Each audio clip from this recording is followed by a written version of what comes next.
Good Sunday evening, everybody. Welcome back to LTL Live. We're here live on this Sunday evening. I just said Sunday. It's November 26th, 2023. I want to welcome everybody back into the live show. It is live right now. How is everybody doing? It's good to see everybody here. Got some mods in the room. Got some regular members here. Very nice to see everybody. Wow, what a long weekend for me. I had a crazy amount of work to do at my full-time job, but I managed to get through it. And it is the holiday season, and it just doesn't stop. Is one of probably the most craziest years that I've had in my the business that I'm in. I am in retail management, so it's been, pretty crazy. I'm tired, but it's nice to be back here because I've had 2 nights off, and I freak out if I don't get to be able to stream every night because I love just being here with all of you. And it's nice. So hopefully everybody had hope everybody had an amazing Thanksgiving. If I didn't see you, hope everybody went out and did some Black Friday shopping. Did anybody do Black Friday shopping out there? Let me know. Give me a 1 in the chat. Give me a 2 if you didn't. I'd like to see all that. That's always fun to see. Did you fight the crowds in the traffic? It was insane. I think for the first time, the place that I work at, it made the news like in 15 years. It was the first time. And this to me felt like one of the busiest years that I've been in this business in the last 15 years. So, but I made a pact to myself that this time next year, I will not be doing this anymore. And I'm hoping in a year that I will be a full-time creator, because that's what I want to do. And I love doing this, and I love being here with all of you. And I want LTL True Crime Podcast to grow as big as it can, as big as it can. And, I want to be just very transparent for everybody. This is what I want to do for my living. Yes, my channel is monetized. Yes, I make money. Yes, I appreciate the support. I don't think that we have to hide behind any type of wall. You all know that we make money here. My channel is monetized. And, it's just an ugly thing that I don't like to talk about that much, but it is. It's a reality of what I do here. Yes, I do make money. So, and I think that subscribers and supporters understand that. What I do here under independent media is nothing different than what CNN, News Nation, Fox News does. They're all backed by corporate entity corporations that pay them millions and billions of dollars a year for advertising. And the anchors that are on their stations get paid. Yes, I am an independent journalist. I'm independent media. And yes, my channel's monetized. It makes money. Yes, it does. But I also work a full-time job too. But I'm hoping that the balance in that will shift this year. And I will be able to come to being a full-time creator. It's what I want to do for the rest of my life. In order to do that, we need to continue to grow LTL True Crime Podcast. So thank you for listening to my rant. I wanted to get that out there at the beginning of the show. And I also want to recognize, I saw at the very, very beginning. So Daisy May, I want to acknowledge her. So Daisy May was someone that reached out to me via Twitter, was very, very nice. And she said, hey, I'm covering Chelsea Grimm as well on my channel. So you all know before I give any type of permission, she asked me, can I use some of your content? And before I let anybody use any type of my content, I will investigate and look at their channel. And I went over, I peeked in, liked what I saw that she was doing over there. She wants to talk about Chelsea, and I excuse me, I haven't been over to look back again, Daisy. But I'm sure that you're doing it with full integrity. And I said, listen, if you want to use my stuff, it's perfectly fine. Just give me a shout out. I don't mind if you run through my videos and talk, because the more people that can talk about Chelsea's case in a positive way, sticking to the facts, sticking to the legal documents like we have, not bringing up a bunch of garbage and drama, and doing it the right way, I'm fine with that. So I want to acknowledge Daisy. She said, hey, I wanted to stop in your show and show support. Thanks for covering Chelsea's case. It helped me a lot keeping her story alive also. So I appreciate you, and thank you so much. And thanks for popping by on my live. And that's fine. Sure. Just ask me. I'm cool about it. If you want to use something and you're doing it the right way and you're doing it with integrity, absolutely. Perfectly fine with it. Perfectly fine with it. So, SJ Howard said, I liked your members only last night. Yes. Did a little members only last night. As far as content or any type of conversation, we're going to keep that here on LTL True Crime Podcast YouTube. Or if we have any type of discussion, it can be on Facebook, through X, formerly Twitter. I like to just say X now, but we'll keep all that here. So, and just to keep everybody updated, listen, Carrie and I are working feverishly behind the scenes and trying to get, well, not trying, we're in processing with getting supplemental reports in Chelsea's case. It's just taking time. Clerks sometimes move slow. Clerks sometimes move fast. We also have some Idaho stuff that is on its way. And once we get all that, and Carrie was sharing some screenshots with me today, that there's things that are processing. So it takes time. So once all that gets processed, I will have some new updates. I will have some new material here to give to the case. I'm not going to stop talking about Chelsea's case. It's very important. I've taken it very personally, personal investment in it and putting my time into it. And I have some things planned for Wednesday and Thursday on my days off, specifically to Chelsea's case. I do want to go back over excuse me, the tips section of all of her through that 55-page document. So I'm going to highlight that, and I want to go over and read some of that again too. I'm also looking at some of the witness accounts on there, and I may be trying to reach out and talk with them as well. Specifically, and I don't know the name off the top of my head, and maybe you all do because I'm thinking about it, I think it was the 27th or 28th, maybe the 28th, when Chelsea went off the road into that drainage ditch in front of that lady's house. And she actually recorded some video of Chelsea and asked her if she was all right. Seemed like she had struggled a little bit getting out of that. And I actually want to try to touch base with that specific person and ask them some questions and maybe, get a statement or something like that. So anyway, I digress on that. Let's put that aside. Tonight we're here and we're going to talk about Anthony Farah and Timepiece Gentleman, Anthony Farah, and his ridiculously stupid plan. That was his plan that he was going to pay back $5 million in 30 days. We're going to talk about that.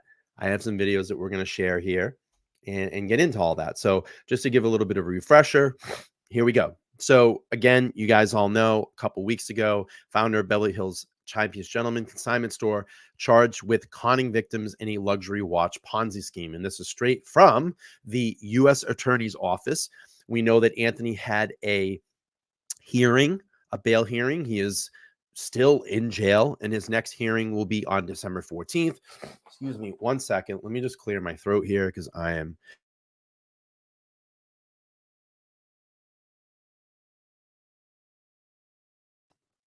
Excuse me. All right, so let me just let me do this. So I'm just going to read a couple of paragraphs here from the article. I'm not going to go down completely because you all know what's going on with him, but just as a quick refresher. So a Los Angeles man who's previous operated a business in Beverly Hills known as the Gentleman Timepieces, which is Timepiece Gentleman, appeared in court this Thursday afternoon after an arrest by the FBI agents on charges of defrauding customers of his luxury watch consignment business. Oh, and here's a tip. Carrie reached out to actually Beverly Hills because that was where it was Beverly Hills Police Department. Venice was where his storage locker was. So we thought it might have been Beverly Hills. Reached out to Beverly Hills Police Department to try to get body cam footage, and they said, we ain't got none. So we're still kind of struggling with that. I think this might just be purely FBI, but they did say that LAPD was there. And that's kind of the strange thing about it because LAPD, in my assumption of tracking all this down, is many different I don't know if it's counties or town, sections of LA. There's interchangeable police departments. So it's been very difficult to try to get information, files, and body cam from them. It's kind of confusing. Carrie's like, I'm all over the place with this shit. Can't figure it out. So it's been a little confusing, but we're continuing to work on it. This might just be strictly federal, and I'm not sure if they wore body cams that day, but I'm pretty sure they probably did. We're just having a little issue trying to find it, but we're going to keep trying to figure out what we can do to get that. Divisions. Thank you. So anyway, we go on to Anthony Farah, 35, who recently lived in downtown Los Angeles, was charged in a federal criminal complaint filed on Monday with wire fraud felony that carries a standatory maximum 20-year sentence in federal prison. Farah, also known as the Timepiece Gentleman, was arrested without incident at a storage facility in Venice and was held in federal custody overnight. He made his initial appearance this afternoon in U.S. District Court. An arraignment is scheduled for December 14th. That will be his next hearing, which is about 2 weeks. And we'll make sure that we get some news on that. The detention hearing was scheduled for Thursday, and he actually is in prison right now. So, so that's where we are. We're with that. So what I'm going to do is, I don't know if you've all seen all of the videos. Now, I've played some of them. I've played some clips on some of them. But what I did is I went through and stitched together his ridiculously stupid plan that was going to supposedly pay back the $5 million. So what we're going to get here is the first kind of confession video. And I know that you've all seen that. And then it's going to start stitching into his confession, how he's going to pay it back, and then the 5 days, and then ultimately after the 5 days when he gave up. So it's going to be a little bit of a live tonight. I understand if everybody can't totally stick around for the whole thing, but we'll get through it. And I think it'll be interesting because as we read in the probable cause affidavit, when we went through it, a lot of the statements that young Anthony said here in his videos ultimately got him into a lot of hot water with the FBI. So he kind of made a lot of admissions of guilt allegedly in these videos, but I think that they're going to hold a tremendous amount of water when this case goes forward. And I am pretty sure that Sir Anthony here is in a lot of trouble. A lot of trouble. You have feds, you have IRS, and you have basically local police on your ass. And they don't mess around with that stuff. FBI doesn't mess around. So I think he's in a ton of trouble. So we're going to start this. And also, I just want to point this out. I have a new website I am using. It's kind of like Patreon. It's called Buy Me a Coffee. I don't drink coffee, but that is the site. And it's just a way that you can support a creator. It doesn't have anything to do with coffee. It's like Patreon, but they just call it Buy Me a Coffee. You'll see the Nightbot here dropping the chat, and my moderators will do so as well. And you can support me directly through that. Now I have, you can do direct support, or you could do a membership. The cool thing about it is this: a lot of y'all say that you never know when I'm going to stream and you want to know when I'm going to stream. So if you decide to make a donation, you go into an email list. And we actually tested this out today, Carrie and I, and probably some of the other people that are currently on that list. I can actually send out now a email to all of my supporters on that platform to say, hey, I'm going live tonight at such and such time, or I'm going live now, and here is the link. So it's got great benefits to it. I can do postings on there. It just kind of takes us away from YouTube as far as any monetary stuff that comes in. It essentially goes direct to creators, which is really cool. So it's a great platform. I actually like it better than Patreon. I've been on Patreon before. Didn't really enjoy the platform. This one here is much easier to use, and I think it has a lot more really cool features on it that I love. The email list is great. So I have about 13 supporters right now. They all got emails today. Hopefully they're all in here. And I said, hey, I'm going live tonight, and you can kind of critique the email and make it look really cool. And it was great. It was really, really cool. So great platform. Love the platform. It's been working, and I appreciate all the support so far. So anyway, let's get on to Sir Anthony.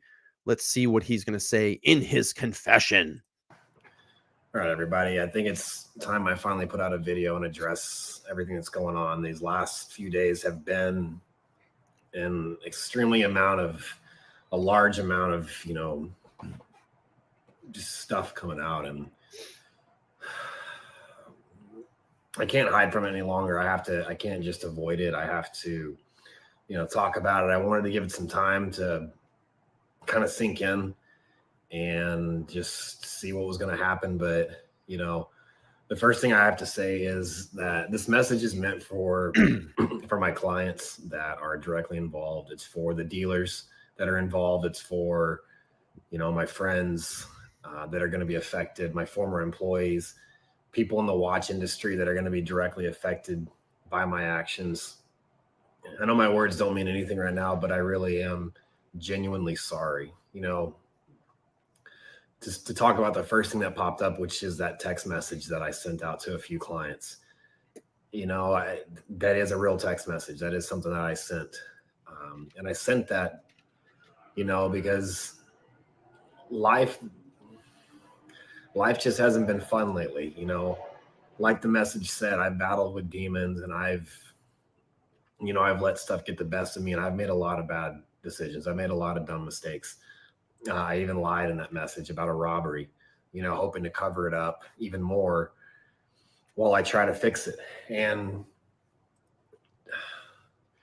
it's gotten to where just living this fake lifestyle, this look at me, I'm smart, I'm successful, keeping up the appearances.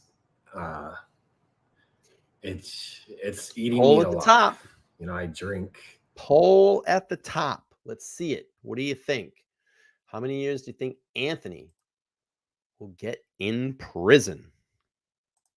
Every night, just to be able to go to sleep. I've lied to my employees. I've lied to my clients. I've lied to my friends. I've lied to my peers. And it was all keeping up this facade. It was not being willing to admit that I'd made mistakes very early on. Thank you, Fraser, for becoming a new member. I'm sorry I missed that at the beginning of the show. I got a little taste of success. Thank you so much for the support. I definitely appreciate it. And never wanted to forget that feeling. So when I did make dumb decisions, jail food. When I did make dumb decisions, I would agree. write them off, or I wouldn't address. I agree, them, Arthur. Because if I addressed something I did that didn't work, then to me, that was admitting failure. And my ego was too big. My personality didn't want that to happen. I didn't want people thinking I was a failure. I didn't want people thinking I was a fraud, a fake. I got accustomed to this lifestyle, and getting that type of attention, it ruined me. I built a hell of a business when I was sober, and I made some little mistakes when I was in Dallas, and part of my past came back to haunt me. So, not to say that that's the cause of it. The stuff I did was wrong. Spending people's money, living above my means, living this flex lifestyle, all that stuff was wrong. But, dealing with the kind of backlash that I've gotten, I'm not using it, I'm not blaming it on that, but it is hard. It is a stressor, and I deal with it, and I do my best. It's so hard to keep it suppressed and pretend like it doesn't bother me, but it does. I've gone on my little tyrants where I respond to haters on social media. Well, I can also tell you this, Candy. You picked up on a little thing. His top lip folds in when he's lying, which is this entire video. Oh, wait till you see the wiggle in his ears. His ears go back. That's when you can tell he's lying too. You be lying when your ears be tipping to the back. And I'm getting carried off. I'm getting carried away, but that message was real. The voice recording was real. That was me talking to a client, which was Bob. And if you remember, Bob was on the show with me and JJ. And that was the call that Anthony made to Bob and started telling him, and Bob recorded it. And Bob put it out there in the ether for everybody. Obviously, I was unaware that he was recording, but that phone call came because I needed someone to talk to. I've been digging myself this hole, and it's a $5 million hole. Yes, it's true. I'm $5 million in debt. About $3 million of that debt is to two big clients of mine. One who acted as an investor. Yeah. And I used his money to fund my lifestyle. The other who, I'll just leave it at that. I owe two big people $3 million. I owe a lot of small people a collective $2 million. Bob and Wesley were on the show together, and I can't take that back. I can't lie about it. But me reaching out to the client to talk about it was because I didn't know who I can trust. I didn't know who I could vent to or talk about it to, but I knew that I just didn't want to hold it in anymore. Like I'm tired of living this lie. I'm tired of the person that I was becoming. I wasn't happy. I haven't been happy for a long time, but I've been putting on this facade like everything's great and everything's perfect. And look at me, I drive a Lambo and my life's amazing. And it's all a lie. It's all fake. Like I fucking hate it. Like that's what it's. Why would you do this, bro? Why would you do this? Like, what the hell, man? Why would you even do this? Why would you even do this? Why would you even do this? I think this was like supposed to be the sympathy turn for him. Like, if I just come out and confess all this stuff, people are going to feel bad for me. People are going to feel bad. It's gotten to. And, could I have kept this lie up for a little while longer? Probably. And I'm not proud of that. I mean, you essentially admitted to what all of us thought for the longest time. Like, you're fake, bro. Like, you are fake. And you just admitted it to everybody. How could anybody in their right mind ever trust you ever again? I never meant to hurt anybody. And, my mistakes are what dug this hole deeper and deeper and deeper. But the thing with him is that he's never learned the lesson. This has been the pattern of his life. He is, when he said, "Oh, I finally learned it." No, that's bullshit. You haven't. You've continued to hurt people. And I think that's what's going to be used as the example if and when he goes to court for this. Well, not if, we know he is. When And I think the judge is going to use that as an example. Look, you have been caught in multiple DUIs. You've been sent to jail because of multiple DUIs. I believe there's some assault charges as well, allegedly, along with that. And you just haven't learned your lesson. And here you are on essentially YouTube broadcasting it to the world, saying that I ripped people off. I took their money, $5 million. It's not good. A lot of this stuff's going to be used against him. It's in the affidavit. It's in the arrest affidavit. To the point where if I don't stop it, I'm not going to get out. It's going to get so big that it's irreparable.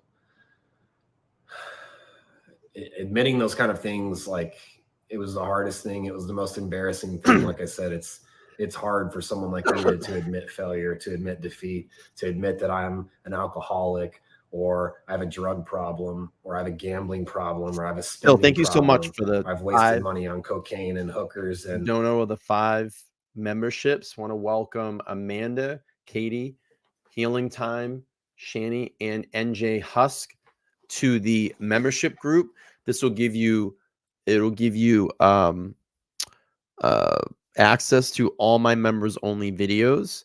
It is free for a month, and then if you want to sign back up, you can. This membership is a $4.99, but if you want to sign back up, you can just go down there and click the $1.99 option as well, and continue to support and get access to those members only content. And I'll tell you, we have a lot of cool members only stuff.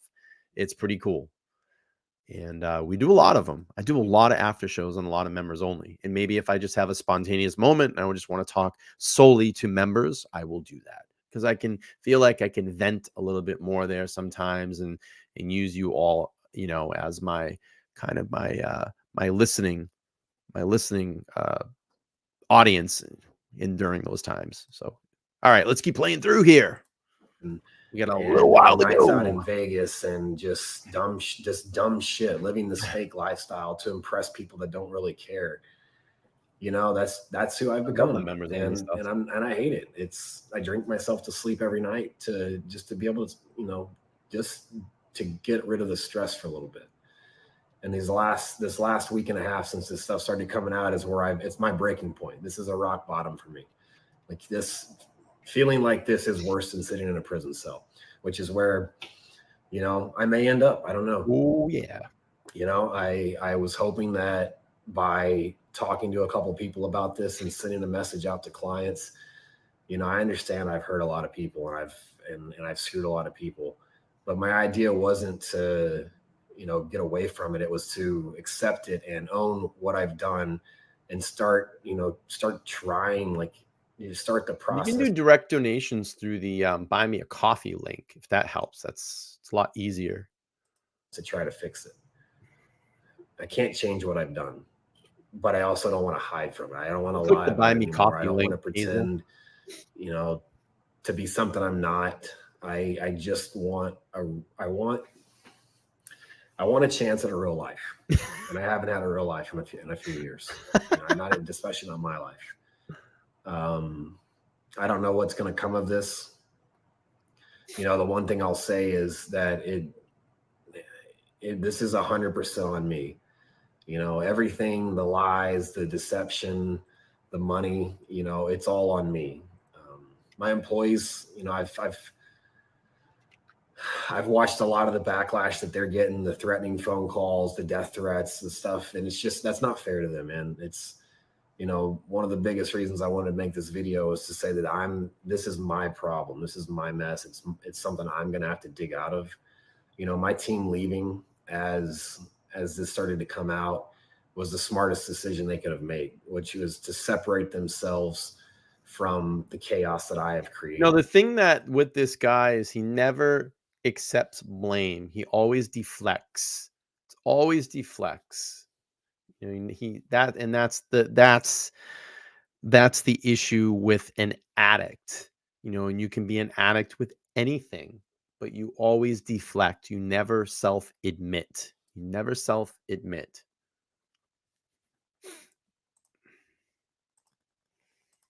And the potential aftermath this is going to have.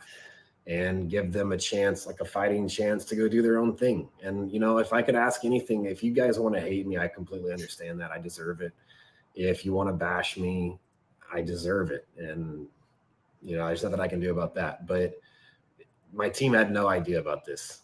I control the money. I control the books. They were just doing their jobs. They were doing what I Okay, told. if he had any, if he had any shred of credibility, this is where I would give it to him. He stepped up, and let's just say it's not bullshit, okay? But I don't know.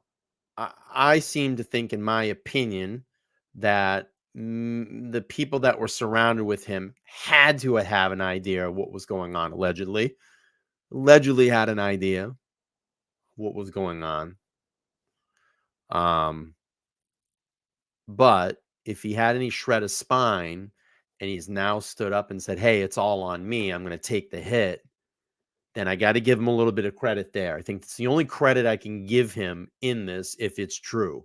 If he really is standing up and not rolling over and whatever, and really saying that no one knew about what I was doing, the people in my inner circle.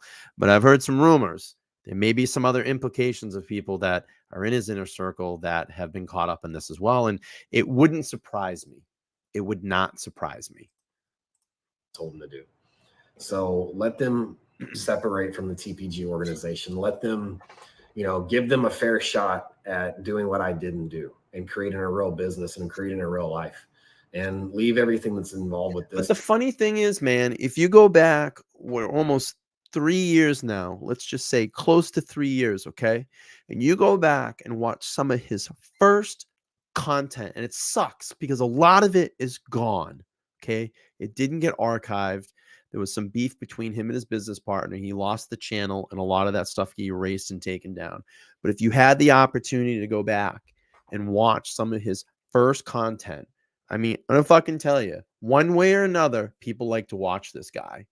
I mean, obviously, I'm doing stuff on it. I did stuff on it for almost 3 years now. Okay. He can captivate an audience. Okay. But that stuff in the beginning was coming out. It was exciting. They were the first ones in the TPG camp, were the first ones to show really the behind the scenes of watch dealing in the gray market. And I worked for corporate business for 16 years, and I sold timepieces, not to the level of what he was, you know, maybe low end or mid tier luxury, but it was the first time, and it captivated me to watch that, to understand, because I like watching the ins and outs of business. I want to know how a business runs, and their shit was good. It was fucking great to watch. It was captivating. Came in with that intro song that hit you every single time. You knew it was a Timepiece Gentleman video. You were excited to watch it. And then this dick let his narcissistic tendencies and his addictions to roll out and roll over his good intentions. And he screwed it up. He screwed it up multiple times. He screwed it up. Started making a lot of false promises. Obviously took, according to him, $5 million of investors' money, was going to Vegas and blowing it. We've seen those videos. You know, he self-admitted to hanging out with prostitutes and doing drugs. And it's just, it's like a fucking, it makes me feel, I don't want to say like I feel bad for the guy, but it's like, dude, you had the golden key to the crapper, bro. Like, you had the successful mind, you had the drive, but your addictions and your dickhead narcissistic fucking attitude got in the way, and you're most likely going to be screwed, going to be in a lot of trouble, here in a couple of months. To me, because I'm the one that did it. I take 100% responsibility for everything that's going on right now. And I don't want you guys to attack them and take away their shot at a life because of the stupid shit that I've done. You know, like I said, I can't take back what I've done. You know, I can only accept it, apologize to you guys. I don't expect any forgiveness, but like I said in my initial message, I'm not hiding from this. I'm not turning my social media off. I'm not going to file bankruptcy. I'm not going to leave the country. I'm not going to do any of those things. The whole point was to own it and start figuring out a way to try to fix it. Now, again, I didn't anticipate it getting this big, and I didn't anticipate it blowing up this fast. And maybe that's part of my problem is I don't anticipate stuff. I don't anticipate the worst. I just hope for the best on everything. And that's still true to today. I don't know what the worst has to come. I don't know what tomorrow holds. Find out. I know it's going to be a shit show for a while, and it's just getting started. And I've got a lot on my plate that I'm going to have to deal with, but I'm prepared to deal with what I've caused. I know I'm fully aware of what I've done, how many people I've hurt, and how bad this can get, and I accept it. And you know, I may not be able to work for a while. I may not be able to do any business anywhere. I don't know, but I know that somehow, some way, I will fix this, and I will right everybody that I've wronged.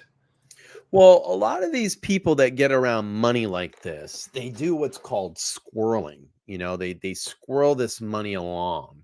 And then what happens is, like, you know, Frazier was saying that she said, I don't think he thought it would get bigger, like pretty much out of control like this. So they squirrel and squirrel and squirrel, and then it just builds and builds and builds, and then it blows, you know, and it just got way out of control. And that's greed, that's narcissism, and, you know, just being a dick. Just being a dick. I don't know how long that's going to take. I don't. But I need to get my air conditioner. I'm not going to hide from it. You know, I'm going to do my best to fix it. Hopefully I can get a job. I don't know. I honestly don't have an answer, but you know, I'm not going to screw anybody in the end, and I'm not going to, you know, put blame on anybody but myself. I let my demons and everything get the best of me. I lied to people. I abused people's trust. I took advantage of people with my reputation, and I manipulated people, and I screwed a lot of people over. And that's something I'm going to have to live with for the rest of my life and a long time. But, you know, the only thing I can do is say I'm sorry to everybody involved. I'm sorry to everybody that's indirectly involved and that's going to feel something from this. Yeah, good point, Candy. That's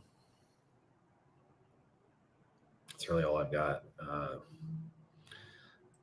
You know, I fucked up. Regardless of how this looks and what's being said and the dumb shit I've done, I don't think I'm a bad person. I think I did some very bad things, and you know, part of my mind justifies doing one bad thing to make right for another person, but that doesn't justify me doing the bad thing. Yeah, what is it? Derek Chauvin cut up pretty bad in Arizona prison the other day. Life-saving matters had to take place with Derek Chauvin. Carrie says it's like he's admitting all of it. What a fucking dumbass. I mean, this is all in the probable cause affidavit. I mean, he self-admitted. But at the end of the day, I still don't think I'm a bad person. I think I made some really bad decisions, and I screwed some people over. And I've got a lot of work to do. He's cut up pretty bad, S.J. Howard. He's cut up pretty bad. They said life-saving measures, but they said that he will make it. He's pulling through, apparently. They did have to perform life-saving measures, they said. But the only thing I can do is just take it from here on out, take it a day at a time, realize where I'm at, and just, you know, this is one of the worst feelings I've ever felt in my life. I'm not going to drink today. I'm not going to use any drugs today. And just not today. And tomorrow I'm going to wake up with the attitude and I'm going to take it as it comes and just take it a day at a time. And, you know, and I know that this means nothing to anybody and right now, and it's just words, and, you know, Thanks, maybe this is just good to see you. Thank you. People are going to say that this is a video for sympathy and whatever, you know, I get it, but I sent those messages with a purpose to try and start digging myself out of a hole that was coming. It was only a matter of time before that got out. I just couldn't live with myself and who I was becoming anymore. So this is my rock bottom. So, you know, it's his rock bottom. You guys can accept it or not. I have. It is what it is. I'm in a hole. I'm going to do my You accepted it, and you know you're in a hole because you got caught. best to fix it. If someone gives me opportunity to, I'm going to take that opportunity. If nobody gives me the opportunity, then I'm just going to take life as it is and accept whatever my fate is.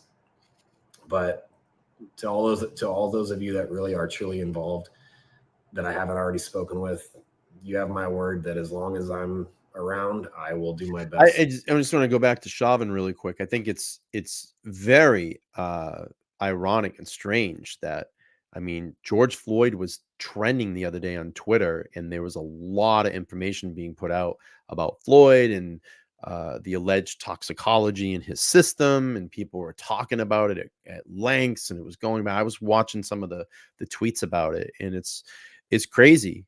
It's crazy.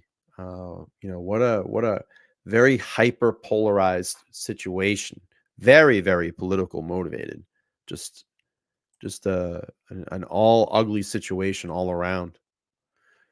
Crazy stuff, crazy times we live in. To get you made whole. And that's all I've got right now. Okay. All right, guys. So what we're watching here is this is the next day, and Anthony's going to explain in this video how he's going to pay back the debt. And the thing that's very interesting about this video too is that you will notice someone is there with a camera taking pictures. Now, I don't know if he was documenting this or possibly trying to get some type of publicity and it went south, but you'll see camera clicks, and I noticed that, and people were like, wow, that's very interesting. So I don't know if he had a photo crew there with him or something was going on.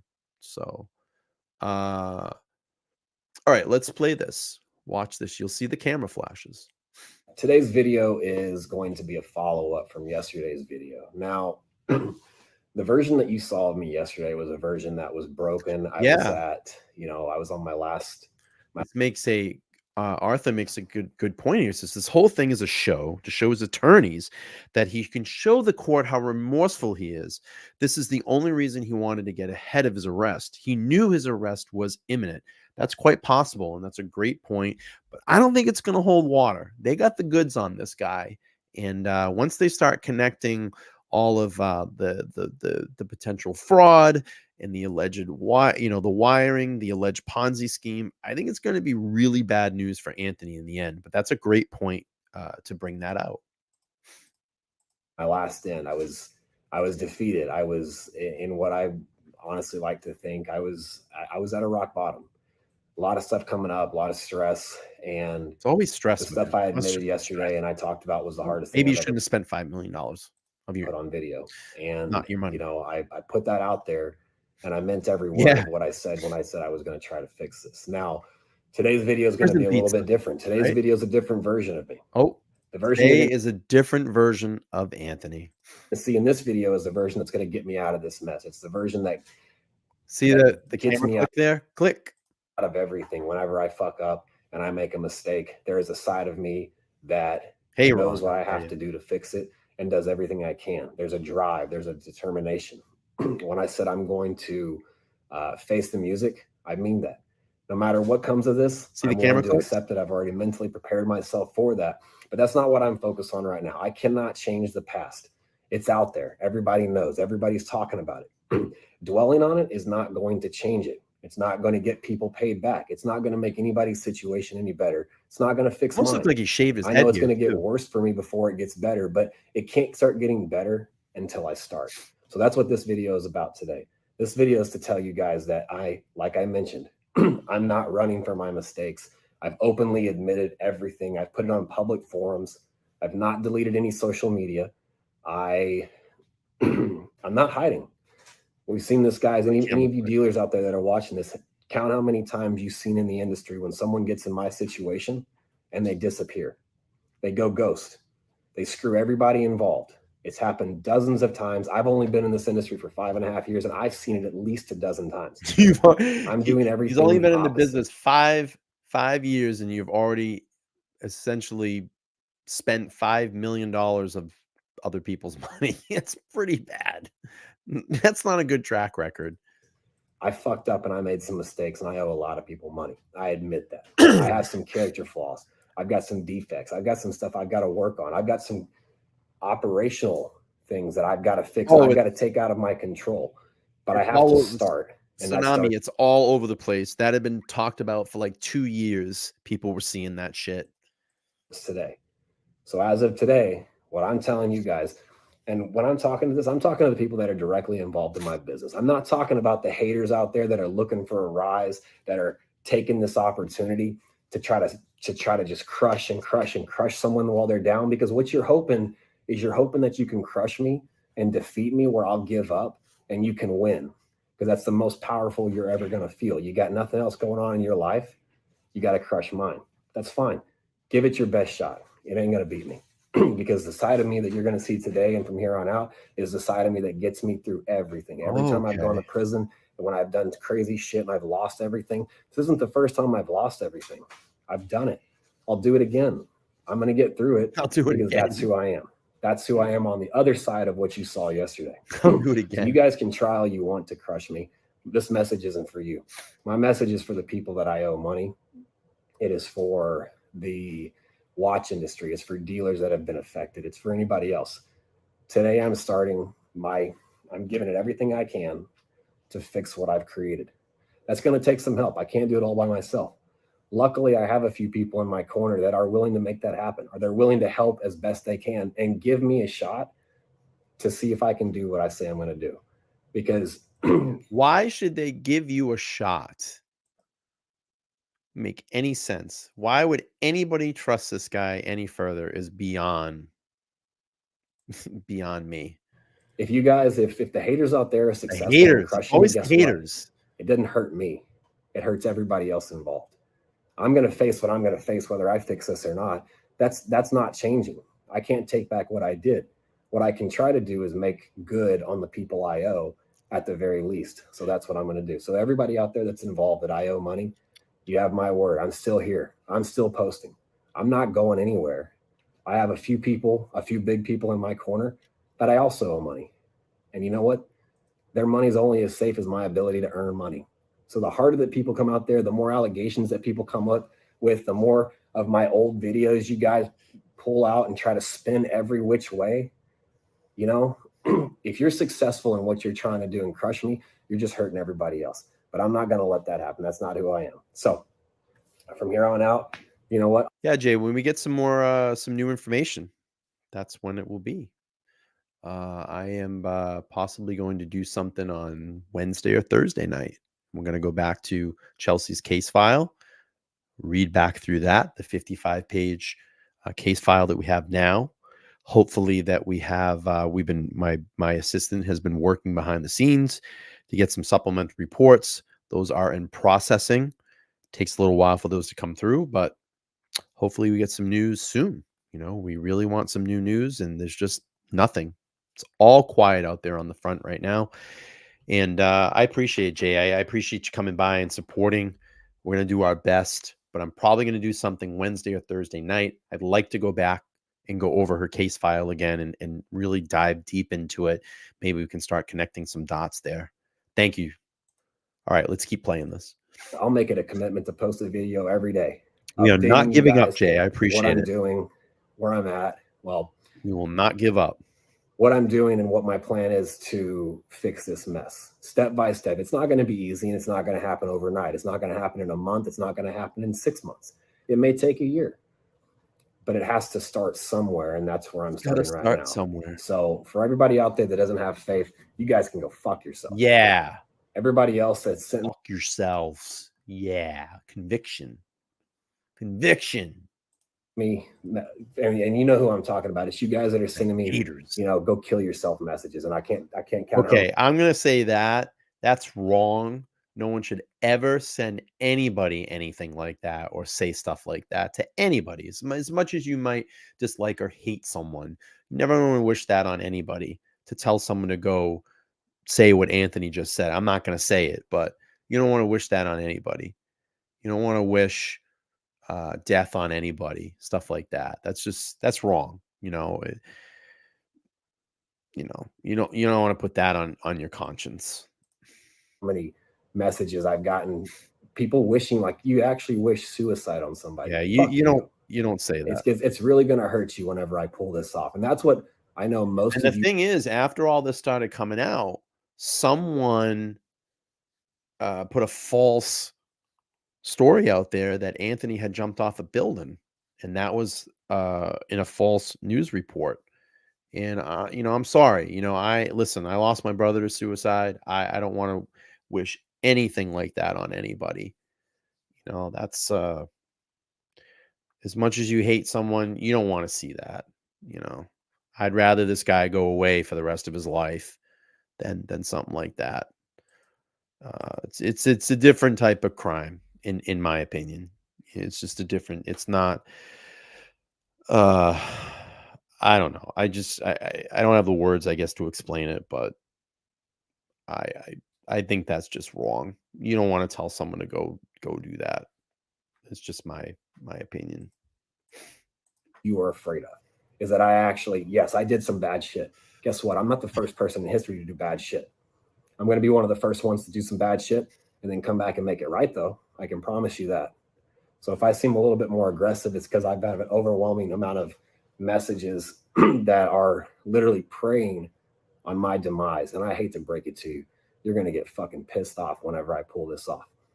On the flip side of that, I've actually got a lot of support, and that's where I'm at right now. That's no the side of me that I focus on, is the support that I've got. People know what I've done. And you know what? If anyone can fix it, it's me. And I'm going to. Okay. I have enough support in my corner that I can get through this. It's not going to be easy. It's not going to be fast, but it's going to happen little by little. And I'm going to document it. So all of you can watch it. You guys can hold me accountable and watch me do what I say I can do. So once again, I apologize for the people that I've wronged, the people that I owe money. But like I said, yeah, I'm right exactly, here. Barry. I'm not hiding. I remember that. It's going to get paid back. One thing a lot of you guys don't see is the conversations I've had with people, again, actually involved in my business, the people that I owe money. I've had dozens of conversations. Easy way out. And at the end of the day, what a lot of you haters don't realize is the people that I owe money, they just want to get paid. Yeah, they're disappointed. Yeah, I betrayed their trust. It happens. Businesses fail. This guy's such a dick. But a failing business is only as good as the person trying to make it right. And that's what I'm trying to do.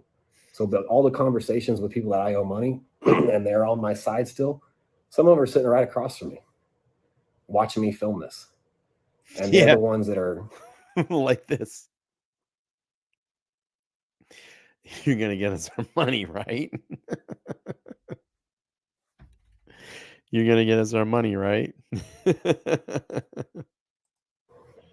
Going to give it one more shot. So that's why they were taking pictures. We have your picture now, sir. You know, if you have an ounce of hope that I can pull through this and make it right, stick with me. Tune in every day, and I will post some kind of update, and I will show you however long this takes. I'm going to ride this shit till it's over. So I don't think I would want to ride a shit. All right. So here we go. Here is the master plan. Things that you will notice on the bottom right-hand side of the screen. He has a counter, and right now, total debt, $5 million. Now, this is what I think. When I started to kind of evaluate this, and I thought about this today, I think this dick was going to try to make these videos, and the titles of them were like, how I'm going to erase $5 million in debt. I think this dick thought by making this video, titling it, putting this counter down there, I think he probably thought, oh, I could do this in 30 days. I think that's what it probably was going to be. Because I started saying to, you know, people that have been following this, you're going to try to do a 30-day thing. And I think what he did by titling it, he thought that these would go viral and probably make a lot of money. And that would help pay some of this debt off. Not all of it, but maybe, you know, a little bit towards it. Some residual income. But after about day 5, when it started to kind of flatten in his face, he knew it was fucked. And you're going to see that here. So again, we don't know if any of these calls are fake calls. Are they actual with real clients that he's trying to do these business deals with? Some of this might get a little boring for some of you, but we'll play through. I think it's ironic. He has all the FedEx boxes in the background to make it look like he's working and he's shipping items out. This dick wasn't doing anything. He was just sitting at a desk, making phone calls, making it seem like he was trying to, get some business going. It didn't happen. It didn't happen. All right, let's keep playing through. Day one.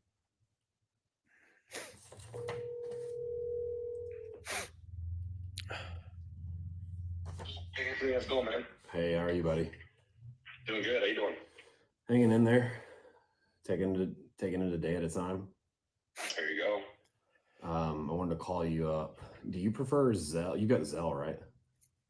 I don't know. Oh, you don't? What is that like a Venmo kind of thing, or is that Yeah, like it's like Venmo. It's instant, but it links with your bank. Who do you bank with? it's a credit union? Oh, so okay. So some credit unions don't have it. It's like a lot of the major banks have it. Chase and Bank of America. You can do it straight through the app. But I'll tell you what. Do me a favor. That's ultimately what's going to probably get him in a lot of trouble too. Looking at those transactions, those wires. Who is he having wires with? What kind of money was coming back and forth? Was he paying his taxes? I think this is not only going to be, an alleged Ponzi scheme, but I think he's going to have a lot of shit with the IRS with taxes as well too. He's going to go down pretty rough. I think they're going to run some parallel cases here. Or maybe they lump it in a whole one big thing. An alleged Ponzi scheme. There's going to be tax, probably alleged tax evasion, defrauding, obviously, clients. He's in a lot of shit. A lot of shit. He's in pretty deep.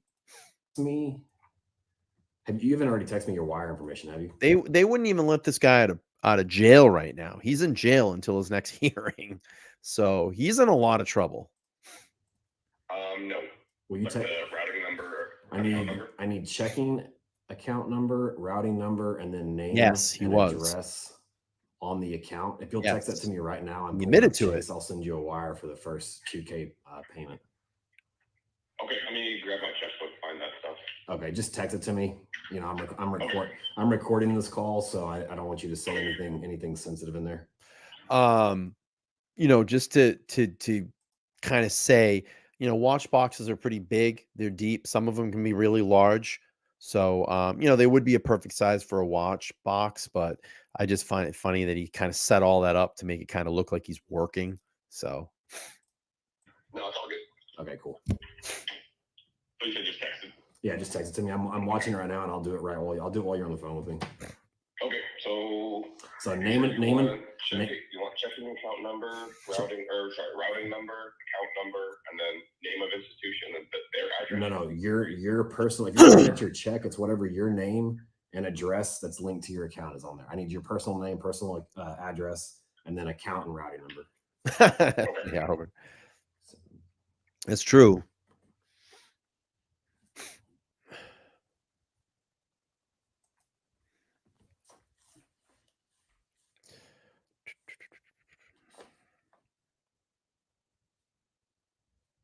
Gary, thank you so much for the donation through Buy Me a Coffee. I appreciate it. Appreciate you. Thank you.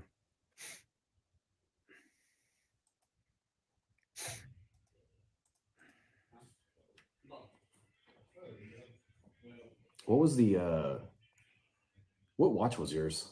It says OP41 blue dial, right? Yeah. Okay. I'm just making sure I had it right. Yeah, the FedEx props. All right, I'm ready as soon as that comes through.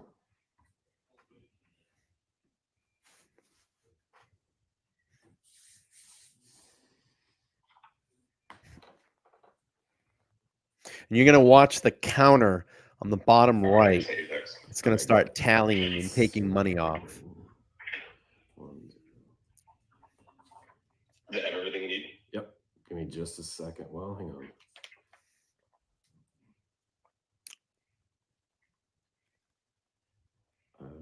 It's not recognizing the route. Yeah, federal, you got to do 85%. Wait.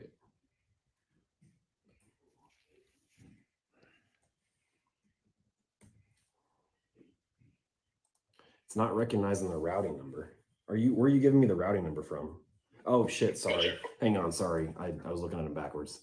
That was a checking account number. This isn't. It's a small credit union. Gotcha. Okay. I was doing it backwards. My bad. Okay, got it. 1 second. Okay.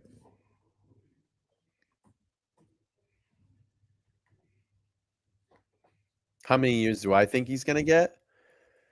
I think he's going to probably get between 5 and 10. I think he might see around 8 years. I think 8 years, 10 maximum. That's what I think.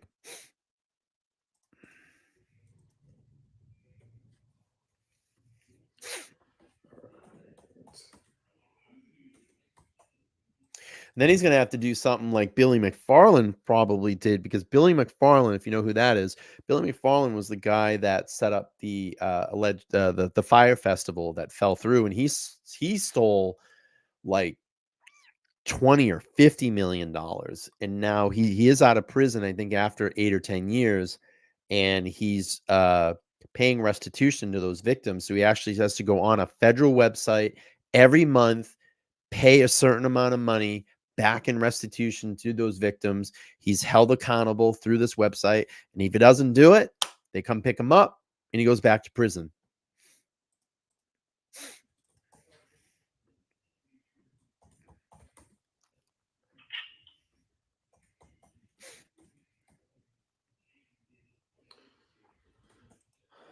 How's everything else going, man? Oh, it's going good. It's Friday. It's true. All you asked for, right? I'm gonna speed this up. How about you? How's everything on your end? You Right. know, Let's listen to this. blowing up. Hanging in. It's best as good as it can be, I guess. It's it's blowing up a little bit more every day. But I put out that video yesterday stating that I can't change what happened. I'm just going to start by today. Like, it is federal. It's going to be federal. Start paying people back one by one. So as I can. So you do all your time in federal. Fuck, he's in a lot of trouble. Thought it was 85%. You're making it right. That's what I and I'm sure all your other clients appreciate. Well, I've talked to pretty much a majority of the clients involved. It's Minnesota, right? Yeah. Yeah. Okay. All right. All your information's in. Yeah, that's what I said. IRS is going to nail him probably for taxes. Oh, that's right.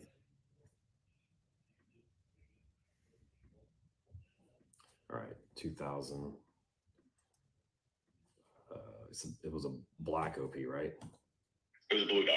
Blue, okay. Blue OP 41. Cool. All right.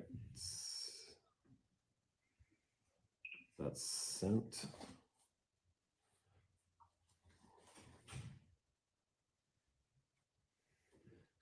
Does it confirm that I sent this?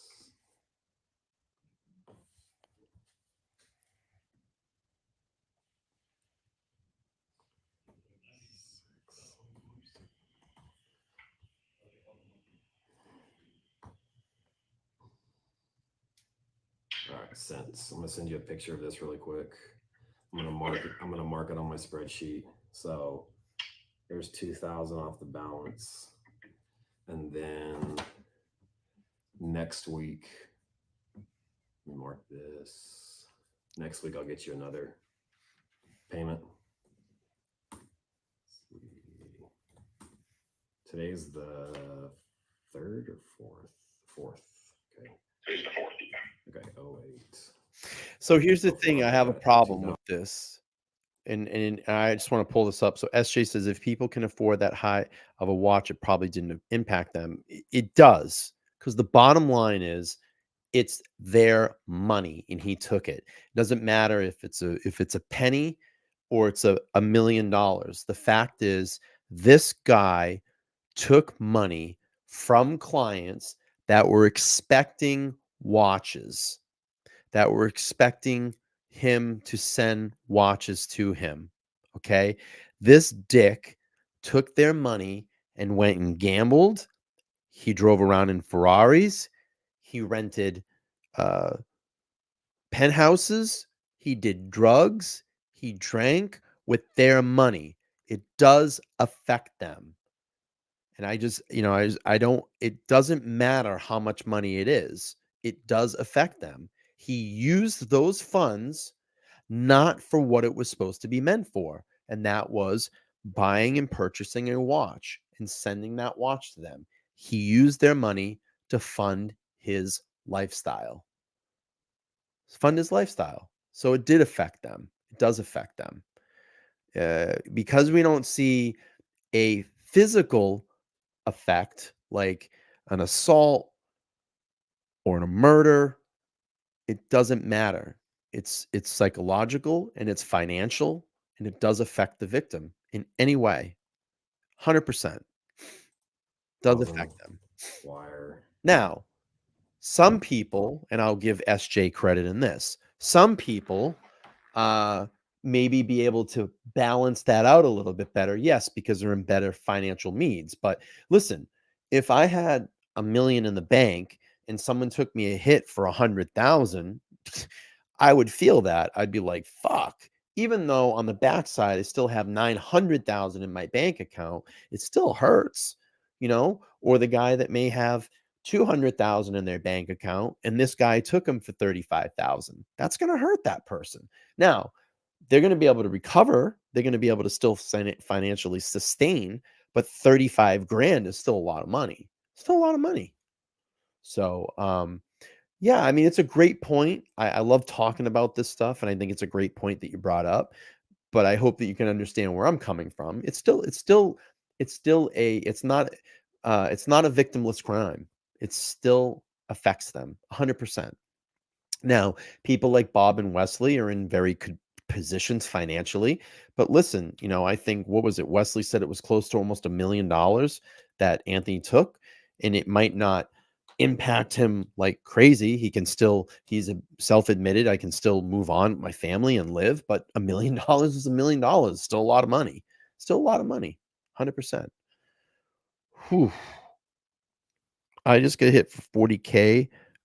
Now only oh Jesus. Sorry, man. I mean, I lost money in that whole Voyager, the Voyager FTX thing. I lost money in that. Lost a lot of money. And I'm able to recover, but it sucks. I lost that money. I'll never see that again. And I didn't even get anything back close to what I put into it. So it sucks. On 0804. Oh, geez. Cool. All right. You should see that in the next 30, 40 minutes. At the most an hour. Sometimes the smaller credit unions are a little bit slower to get it through. All right, I'm going to double time this. Chase. So what you can see here on the bottom, see, he took the $2,000 off. So it says 4998000. This guy's such a dick. I'm going to double time it though. All right, here we go. See that in a little bit, and we'll just go from there. We'll keep in touch, and then next week I'll get you another one out. By day 3, you're going to start seeing the training wheels fall off. I appreciate it. I appreciate the patience, man. And it gets really bad towards the end. I really appreciate your end. Yeah, I know it's not an easy situation. It's not, but if I laughed at him.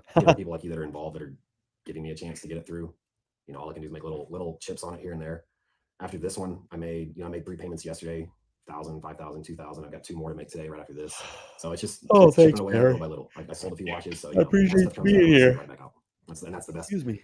That's the most I can offer right now. That's the best I can do. So. No, yeah, that makes a lot of sense. But what do you I guess what do you think for the rest of the payments on this anyways? Depending. So I posted a video yesterday. I'm gonna post. I told people I was gonna post a video every day, trying to show that I'm at least making an attempt. Notice problem is his criminal mind. That's the problem. His criminal mind. It's hard to say because everybody out there that isn't involved is trying to do their best to make sure I don't work, make sure I'm out of the business, make sure I can't get any form of income coming in, which is fucking stupid because if they win, then I can't pay anybody back. But so I don't know. I've got a few dealers that are letting me use pictures of their inventory, take pictures of their inventory, kind of like back when I started. So now keep that in mind, because by about day 5, something's going to come up. So we said, I have a couple of dealers that I'm working with, and they're allowing me to go in and take pictures of their inventory and such not. So what he would do is he would go into an independent dealer jewelry store, say, hey, what do you have for XXX and X? I'm going to try to sell it for you. So what he would do is go in and say, can I take some pictures of your water bottles, and say this particular water bottle, and say this water bottle is 10 grand. Okay. He would go in, take pictures of inventory, send it out on his Instagram and say, hey, I have this awesome Poland Springs water bottle for sale for $10,000 or 10,500. So he's making a little bit of money being the middleman of getting that watch sold for that jewelry store. He would sell it through him, send it to the client. He would pay the jewelry store 10 grand and he would take $500 or whatever it be. That's how he was doing. And a lot of these backpack dealers, that's how they start. They do stuff like that. They build relationships with independent or family owned jewelry stores and they get the stuff out. But keep in mind what I just talked about, because it's going to come up into the end of the video here. Take pictures of their stuff. I got access to their, their sheets and like their cost and their specs and everything. So I'm going to keep posting stuff. And when somebody calls me up and buys it, I'll do it like normal, have them wire the dealer, and then the dealer breaks me off my profit. So if I make 1,000, 2,000, 5,000, 10,000, whatever it is, once they get paid, everything gets delivered, they pay me. Just explain that. I got a guy that's waiting on his watch this morning. I'm going to call him once it arrives, but he even kind of knew all this that was happening. And I sold him 2 watches that were a combined total of 205,000. And I made 15 grand off of that. So as soon as I'll get paid on that. I just explained what he's explaining. Couple days, and then boom, there's more payments coming out.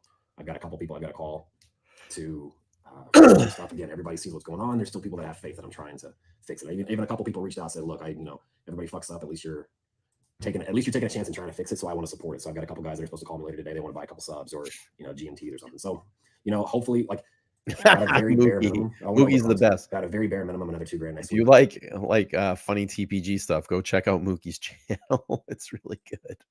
If I can get some decent business over the next several days, I'll try to do more. So cool. Yeah, let's just stay in touch. I appreciate you talking and keeping in touch with me, communicating with me pretty well. I appreciate you giving me the opportunity to fix it. Well, I appreciate you giving me the opportunity to fix it. Yeah. Cool. Well, let me know if anything else we man. Okay, I appreciate it, dude. All right. Yeah. Take care, man. We'll talk next week. Sounds good. Good. Bye.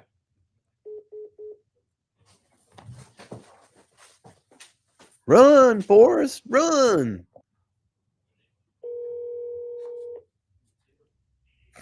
Hey, what's up? For like 15 seconds? Yeah, go ahead.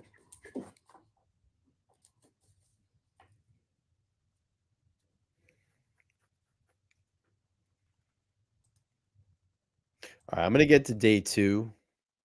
I'm going to speed up this up a little bit. We've got a little while to go. And all right, here's day 2. He's out on the picnic table now. All right, so he's at 4992000. This is day 1. This fucking guy. Appreciate it. I'll send you a picture of this. Whenever it goes out. I'll send you the label, and then tomorrow I'll follow up with you whenever it lands. I really appreciate it. Take care. I'll talk to you tomorrow. All right, thanks. Take care. So essentially what he did another watch deal. We got past that. We're going to get into day 2. I'm going to speed through some of this because the good stuff gets towards like day 3 and into day 5. It's really good. And then his last video that he's posting on YouTube. So there you go. There's the profit. You can fucking see here already on day 2. You can see the stress building on this fucking guy. It's already building. It's Corey. Hey, buddy, how are you? Hey, doing well. Good. You got the watch? I did. I love it. Nice. Thanks so much. How was I really it? appreciate Was it sized to you well? Yeah, perfect. I love it. Awesome. It's got stickers. You can see some of all the stickers that are on and Now everything. keep in mind, the feds were following him this whole entire time. If you read through the probable cause affidavit, in and around this time, the feds were following him already. That blue dial is sharp, dude. It is. It looks good. Nice. Yeah, I absolutely love it. And love when All these little coffee shops and shit he was sitting at, the feds were watching him. Can't thank you enough. I really appreciate it. You're very, very welcome, man. Like I said yesterday, I appreciate you giving everything that's going on, giving me the opportunity to still do a deal to that caliber. So, well, Mookie, awesome. You know what I said, and maybe you agree with me in this. I said what this dick probably thought was he was going to put this little counter down there and do this in 30, we'll just say 30 days. Okay. But what he thought was, here's, you know, his titles. Here's how I'm going to erase $5 million debt. You know, this is my plan to erase. And I think that he thought, this dick thought, that these videos were going to go viral and he was going to make a shit ton of money off them. Well, it didn't work out because he couldn't get any fucking business. Absolutely love it. Thank you so much. I will keep you in mind from here on out. Thank you so much. I appreciate that. Enjoy it. Call me if you need anything. All right. Thanks, Anthony. Take care, buddy. Bye. Bye. That was my client that yesterday you guys saw. He sent me in 3 watches to trade in, and then I sold him this. Oops.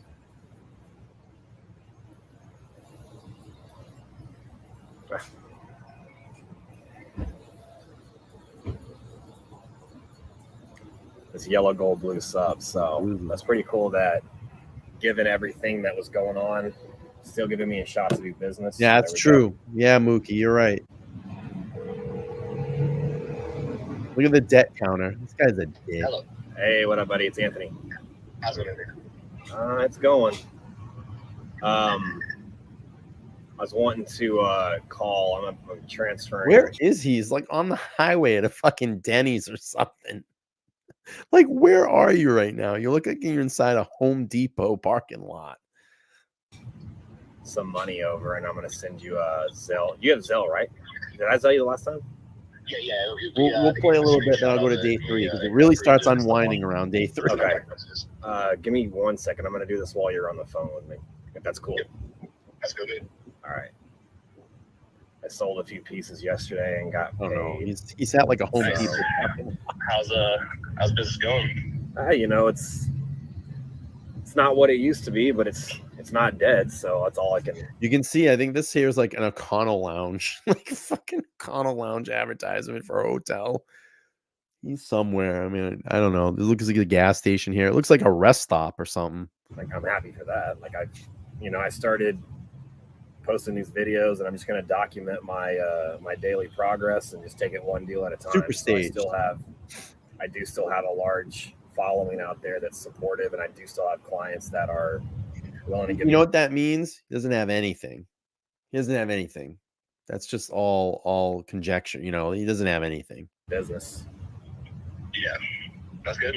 So just gotta keep rolling. Yes, sir. All right. Okay. There we go. 1 second. It's to the Roofing and Construction LLC. All right, I'm going to double time this. I'm going to get let's get to day 3 because that's really when it gets good. He starts unwinding around day 3. God, this is so boring. Where's day 3? Wow, this went along. This one was long. Let's see where his total debt counter is. Oh, here we go. Day 2. Ready? Total profit earned today, 0.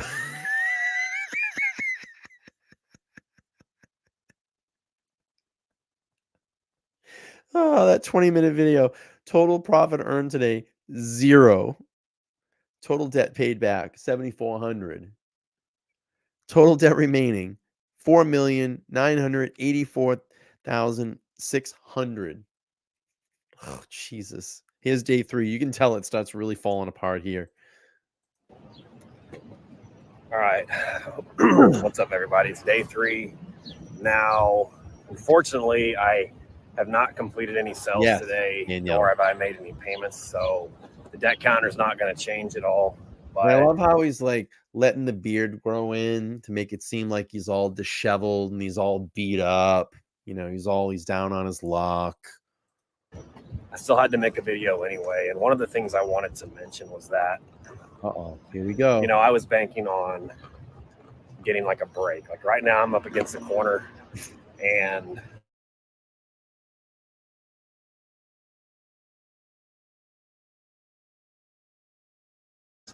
have kind of closed off their doors, and I get it, I understand it, but there were a few that had their doors still open. And you know, one of the big ones this morning that I was counting on said he had to cut ties and cut off that door. So you know, first reaction, this is the my luck is running out. And when I saw that, Whatever luck you had left. I heard that, I was like, every time I get a little break, or I feel like I'm getting a little break, or I have a little bit of opportunity to still work and still do this, it's good. But then when somebody cuts that off, it's just another one of those crushing defeats, or one of those things that it's working against you. I did a live stream last night, and people in the live stream kept telling me, or people that were chatting on it kept saying, you should just quit and get out of this industry. When was that live stream, dude? I never saw that. Where was that, Mookie? I didn't know he did a live stream. Was that on Instagram, or was that on his YouTube? Where the fuck did... Oh, no. It was probably on another channel. Oh, it was Tim's channel, wasn't it? It was Tim's channel. That's right. Tim's channel. That's right. And that's when everybody started coming at him. Yes, from the motel. You're right.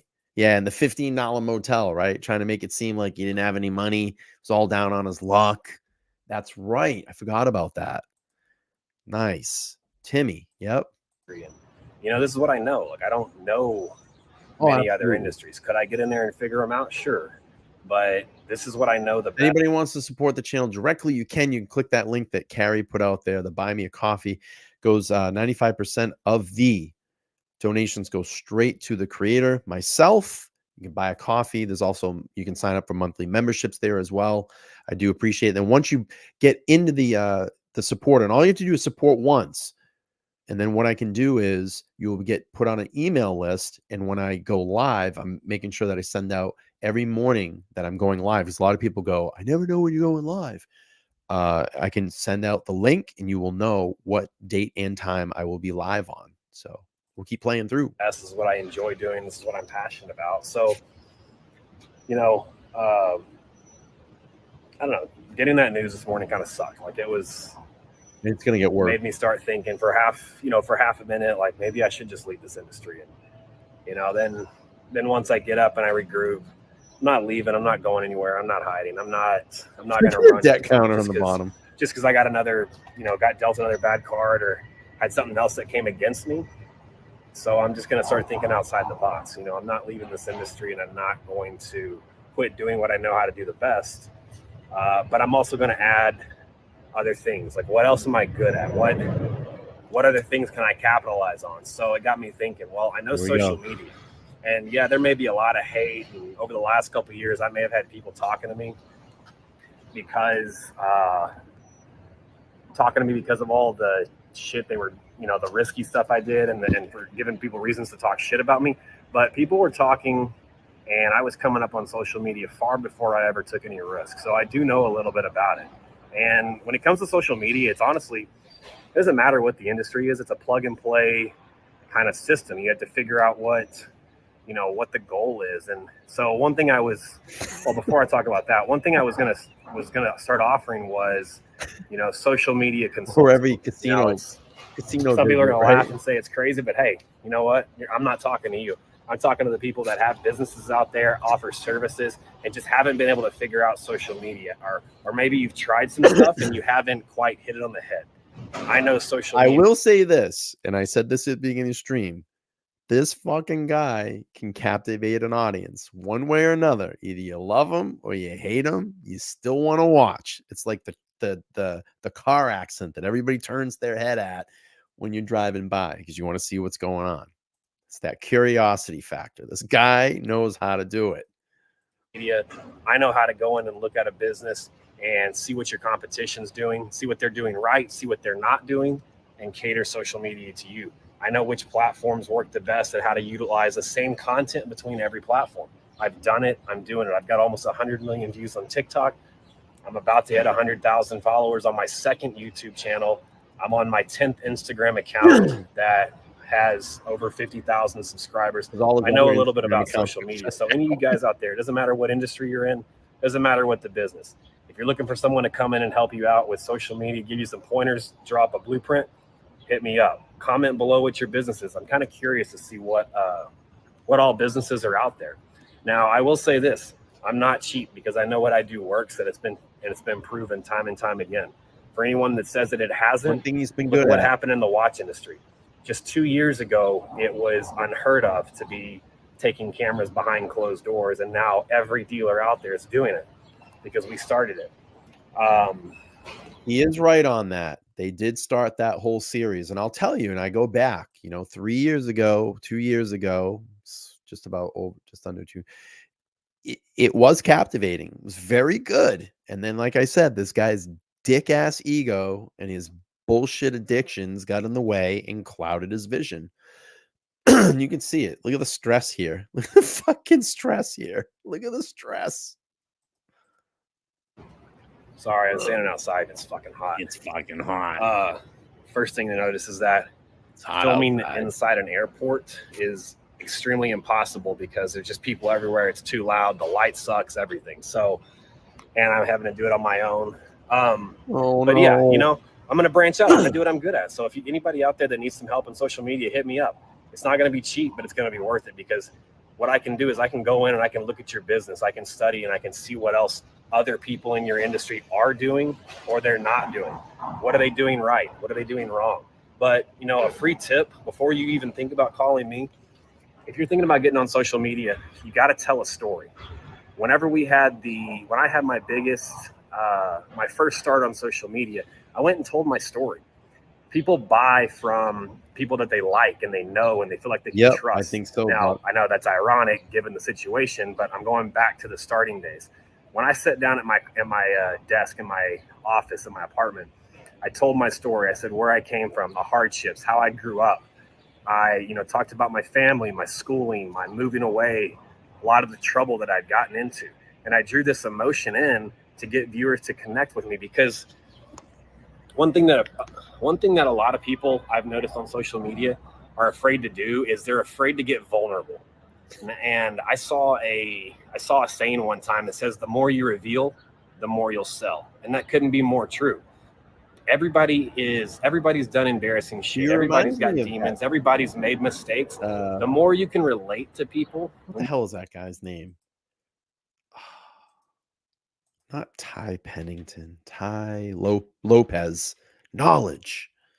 I'm going to tell you today. Knowledge. That guy. That's what it reminds me of. When you tell your story, the more profound effect it's going to have. People want to relate to you. They don't want everything to be perfect. The second part of that is people put off posting on social media because the lighting's not perfect, or they don't know how to hold the angle, or they don't know how to edit. Man, look at me, dude. I'm 4 days past shaving. I'm holding my iPhone, sitting outside you should a feel parking terrible. garage at the airport, and I'm sweating my ass off because it's hot. Doesn't matter. Just start. That's the thing that most people never do, is they never start, because it's got to be perfect and they're waiting for it. It's never going to be perfect. You grow into it. If you look at my videos, when I first started, they weren't that good. And then I moved. I had a videographer. Then I went to doing cell phone stuff, and we just, we've tried so many different things, and eventually it evolves. But at least you start. And the thing to remember is people love watching back when someone started, because then 6 months, a year after you start, you're going to get better at it. All the and random people are going to be part of that journey going forward. So that's one of the things. You got to start doing something. Now, one last thing before I go, to get into a little bit more detail about it. In 2021, Marco and I were like full on in. We had figured out that the day in the life videos were, kind of the thing we wanted to focus on. So when we started the year of 2021, we had this crazy high goal. What you got to do is you got to think about what's the goal for your business and what's that target date. Look at this and you guy have in to the set a background. date. So we said we wanted to do 35 million in sales. So we're putting a number on there. People love numbers. That's one thing to remember. People love big numbers, especially when it comes to money. And then you have to set a date. You love big numbers. Whenever you say, hey, follow us along on our journey to 35 million in sales, 35 million is a crazy high number.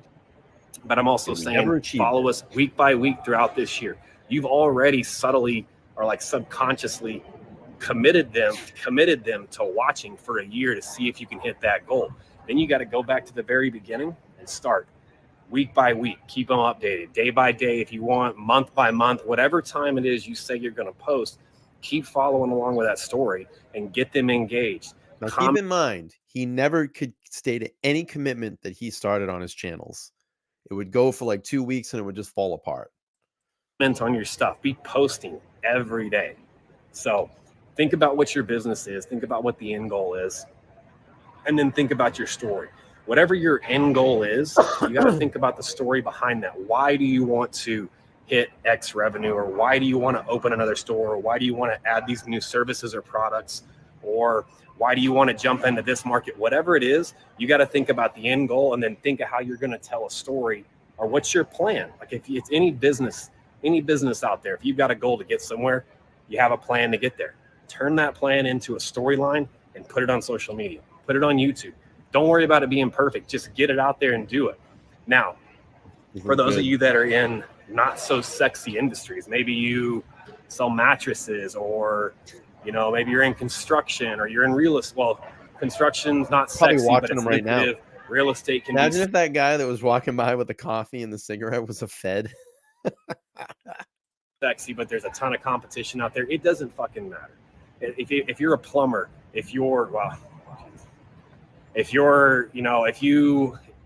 work for a waste management company, if you ride the back of a garbage truck, or that's what you do, is you ride on a garbage truck, there's a way to tell a story, and there's somebody out there that's interested in just seeing something. You just have to figure out what that is. Now, I've told you kind of a rough blueprint is, you know, pick an end goal and tell a story for that. If you How much Adderall is this guy on? Jesus. still can't figure that out, that's where you Oh, call actually, me. it's probably not Get me on the Adderall. It's probably cocaine. Phone, DM me the word marketing below. Let me know what your business is and where you're located, and I'll look White it up. pony. I'm curious to see what kind of industries are out there. There's always a story to be told. It does not matter.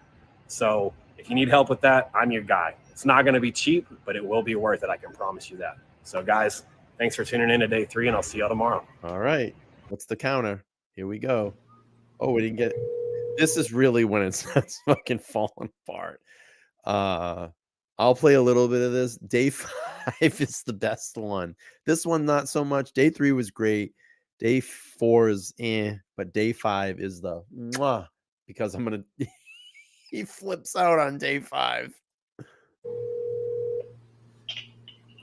Hi, Anthony. Hey, what's up, buddy? How are you? Hi. Yeah. I'm good. I was just calling. I'm about to send you. You have Zelle, right? Yeah. And you put my phone number in. You do Chase, right? Because people Yeah. want to send me money Yes. through my. Yeah. Still got the counter it's down Chase. there. So give me 2 seconds. I'll do this while I'm on the phone with you right now. Okay. I'm just pulling out my sheet so I can mark the payment whenever we do it. Yeah. Sorry, that's my dog. All good, man. All right, paid.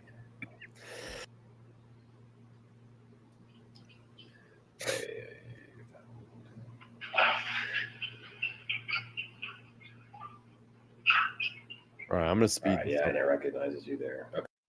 Anthony, hi, how are you? I'm doing well. Yourself? Big fan.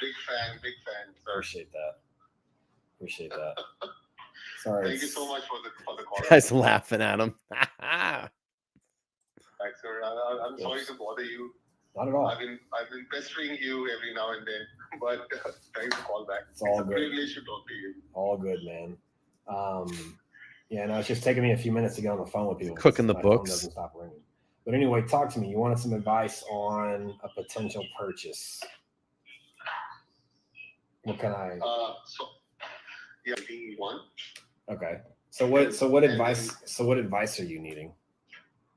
So I am actually interested in buying a Pepsi and a Batman. Okay. All right. Essentially, he's going to do another deal. I think he ends up doing it with this guy. I'm going to fast forward because day 5 is the cream of the crop when the wheels fall off. Let's see.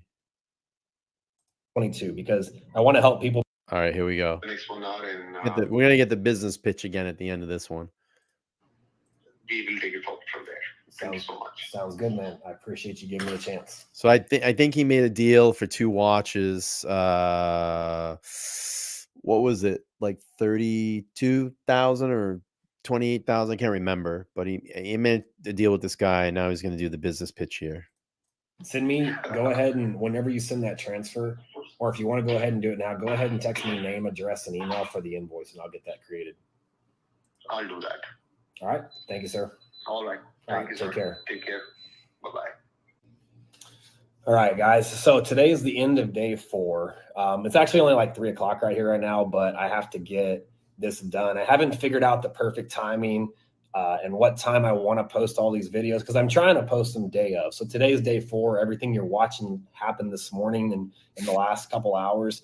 I still got a lot of calls to make. You know, the post I put out yesterday, wanting to teach social media, I've got a lot of responses from it. So I'm about to make my way through those calls. I don't want to put any of those on video. Now, here's the thing about it.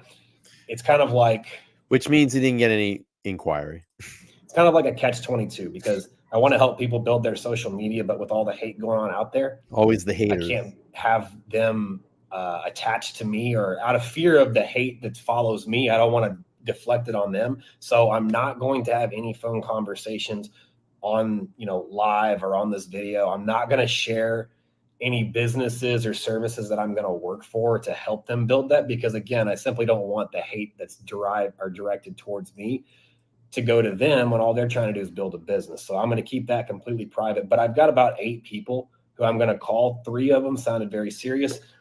But I did just have a really, really good call.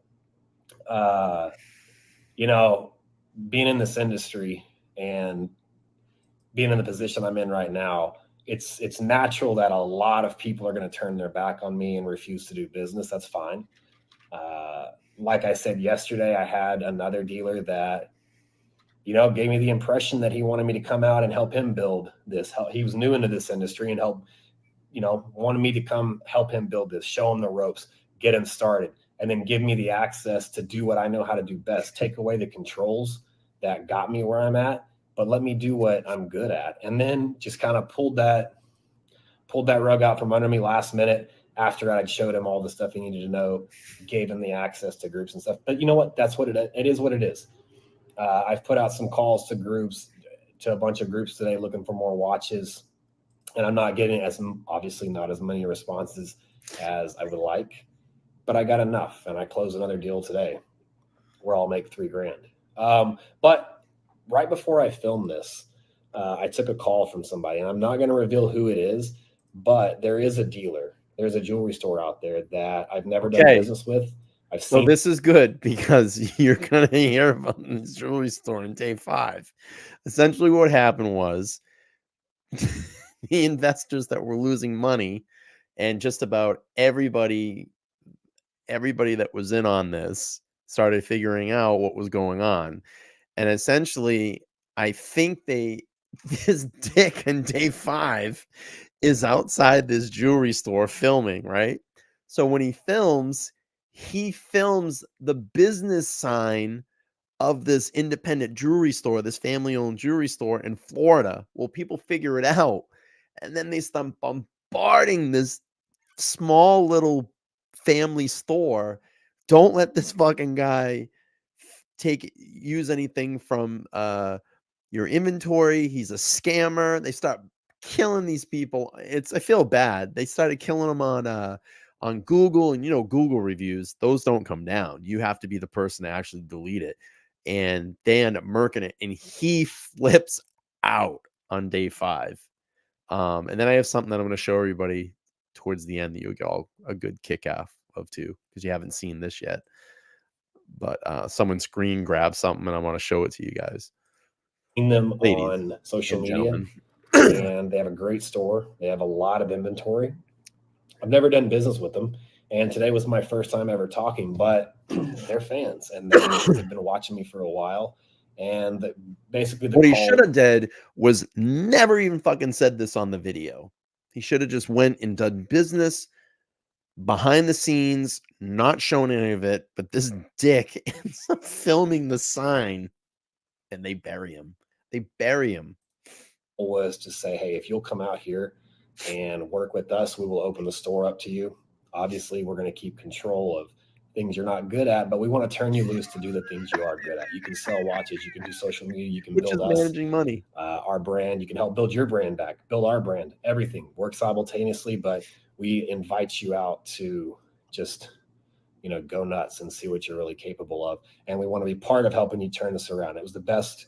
You know, it was probably I've had a lot of support over the last few days, but that was the best phone call I think I've gotten since all of this has come out. So I think Anthony's I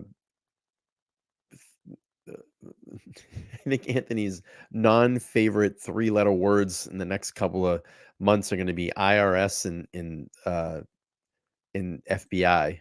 This week I'm not going to reveal it until it happens, until I show up there, but I am going to partner up with another dealer, and I'm going to put all my emphasis into making their watch business the biggest name in this industry as fast as I can, doing the things that I know how and not touching the things that I'm not good at. So, which means money, you dick.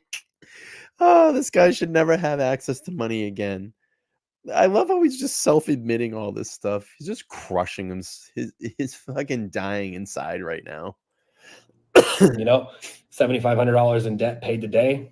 Not a lot compared to the number, but it's more than I started with. So yeah, right. Carrie, little great dent point. counts. This is summed everything right here. Carrie, the greatest point of this whole podcast tonight, the greatest thing. How do you build someone else's brand when your own brand is in the toilet?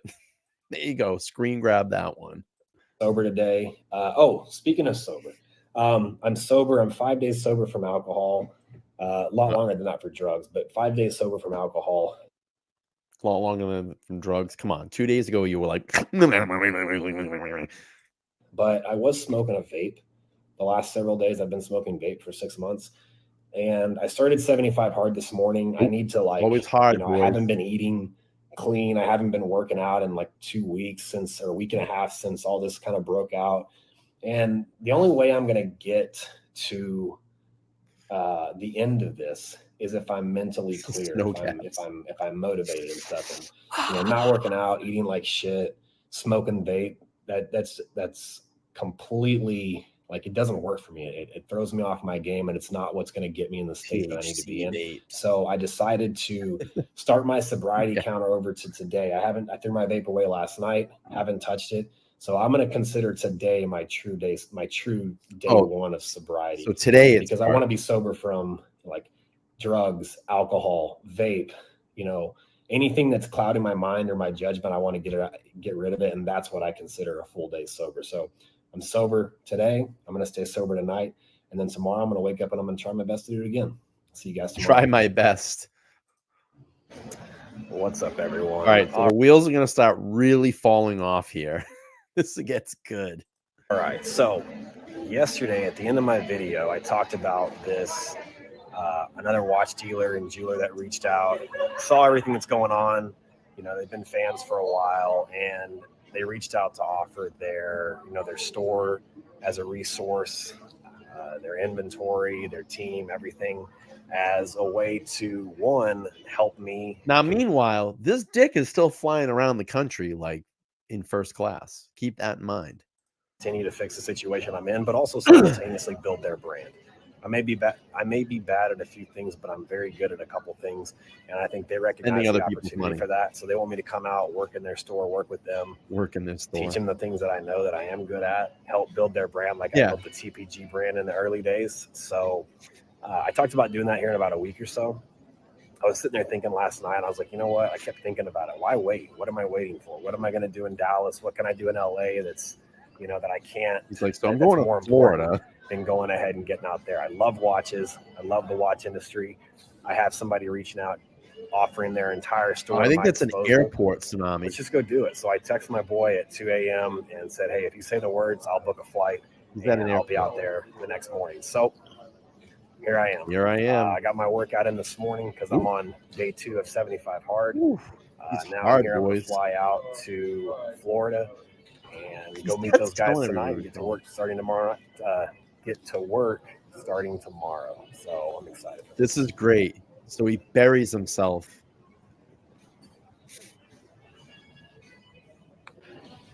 So I just got not kicked out, but told to go to a different lounge.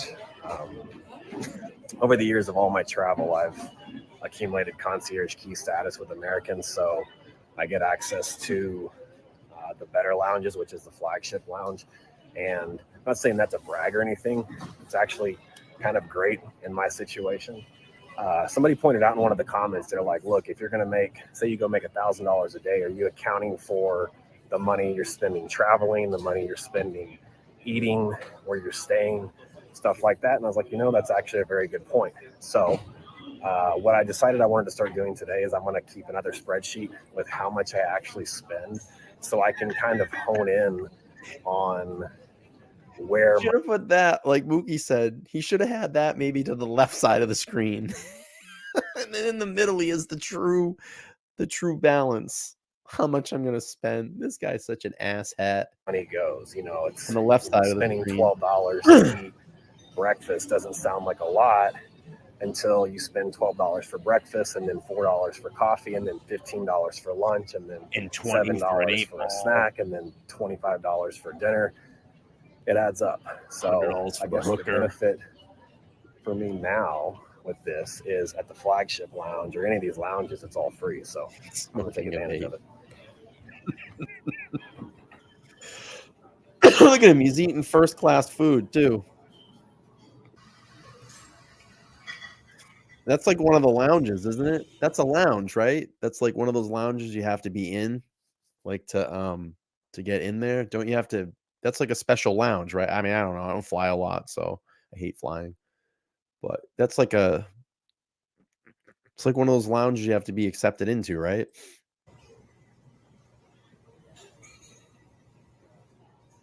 Oops, I ate breakfast 5 million right there.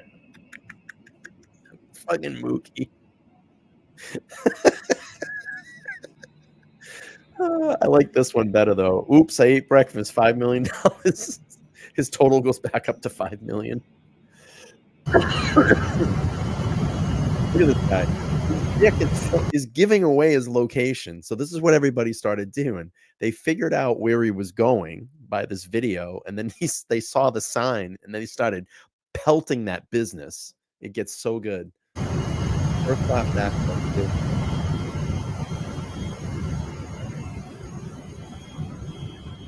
I'll tell you though, that's one thing that I do.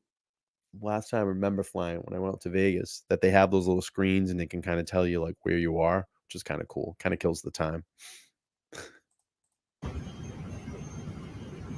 Anthony flying a space.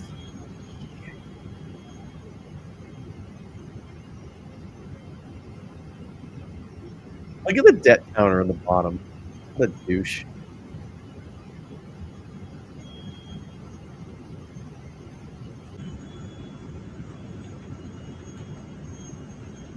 This poor guy is trying to sleep and he's like filming this guy's head. What's up, Anthony? Hey.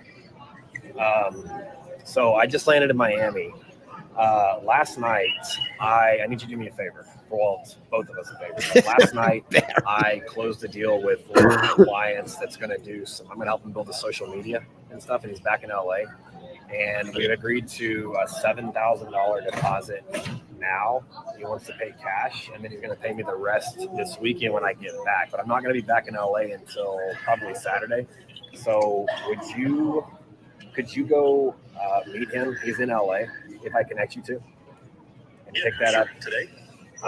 Today or tomorrow, whatever you can do. He's like, I need that money. 4:00 here, so I know it's one there. You're in OC, so Yeah, and then LA South or LA to Valley, two different stores. So. Like downtown LA. Okay, but maybe we'll figure it out. Okay, I'll connect you two, so that you can meet up with him. He's a good dude. But just take that and put it towards your balance, and I'll mark that off. He's got it. He's ready. I was texting him on the plane, so I just couldn't call anybody. And then the other thing was, I'm not sure, Lady Law. Your buddy is interested in looking at my bikes and possibly taking one of my bikes towards the credit too. That's right. Okay, so I'll be back. I'll be back in LA on Saturday. We can do, I've got both of them. I got the V4S and the V4 SP. Both are 35,000. I'll get the exact miles on them, but I've got the VINs, so you can look those up. It's a 2020. Both are 2021. Extremely clean, clear titles. I paid the V4S off about 3 months ago, so I don't know why Ducati's taking so long to give me the title, but I have the title for the other one. So, but why don't you set up? I'll be back in LA either late Friday night or early Saturday morning. I have a class I have to go to. Yeah. I've got a class from 9 to 12 that I have to go to, so I'll be back for that anyway. What's the class? If you want to plan on meeting like right after. What's the class? Is that like a AA thing or a part of like probation or something? What would the class be? What is the class that he's going to take? That I can either bring one of the bikes down to you, or he can come down to my place and look at them. Saturday afternoon would work, and we'll probably come to you. So that way we can look at both, because if we don't take one, we might take both of them. Strip club. That'd be nice. So yeah. Cool. So, 100% healing, man. Yoga. Figure it out. We'll get over there and kick the tires and see which one. Okay. All right, cool. Your class is over at noon. Yeah. Where are the bikes at? What part? Are they downtown? Santa Monica. That's the storage bin. Or no. His storage bin was in Venice. Well, shoot me dude's information in LA. I'll get a hold of him, and then wait for your call, see when we can connect Saturday afternoon. Okay, I'll connect you guys right now, and then let me know. I'll let him know you're going to text him. Oh, I'm tired. Just let me know when you get it in hand, so I can mark that off my sheet. Perfect. Cool. All right, bro. Take care. Appreciate it, man. All right. Thanks. Which one of you think is a Fed? That guy there in the blue shirt? Right here. All right, so end of day 5. Here we go. He's going to film the sign of the business. What a douche. Now I'm actually standing in front of the store of the people that reached out to me and offered to open their store up to me, have me come work with them, help with my situation. Also, simultaneously, he is glowing right now because this is the only place that's going to allow him to come in and do what he's going to do. Only allow him to do what he's going to do here. And he buries himself. He buries himself. to help build their brand. We're going to sit here and we're going to spend the night coming up with a story. We're going to get them on all the social media He's glowing right now. He's like, this is my ticket on my way out of here. Platforms. We're Out going of his debt. And he's going to fuck up really bad quick here in a minute. enhance what they're already doing. And I'm actually like, I'm extremely grateful for the opportunity to be standing right here. I'm going to reveal it all tomorrow, who it is. No, but I we're want going to reveal it all in about 5 minutes. to take some time to get to know these guys, hear their story, see Here the it comes. store, figure out a game plan for everything. But there's something I wanted to mention is that I've been thinking about it all day because I woke up. How would you not look back at the video and go, I filmed the sign? Fuck. To several messages this morning from some stuff that was posted online. More people, Like a team. doing everything You know they what's can coming. to try and hurt my name more, make it harder for me to work. So there's something I want to point out. Like Wesley, Bob, you guys that I, confided in and was opening up to. I opened up to you guys as a way to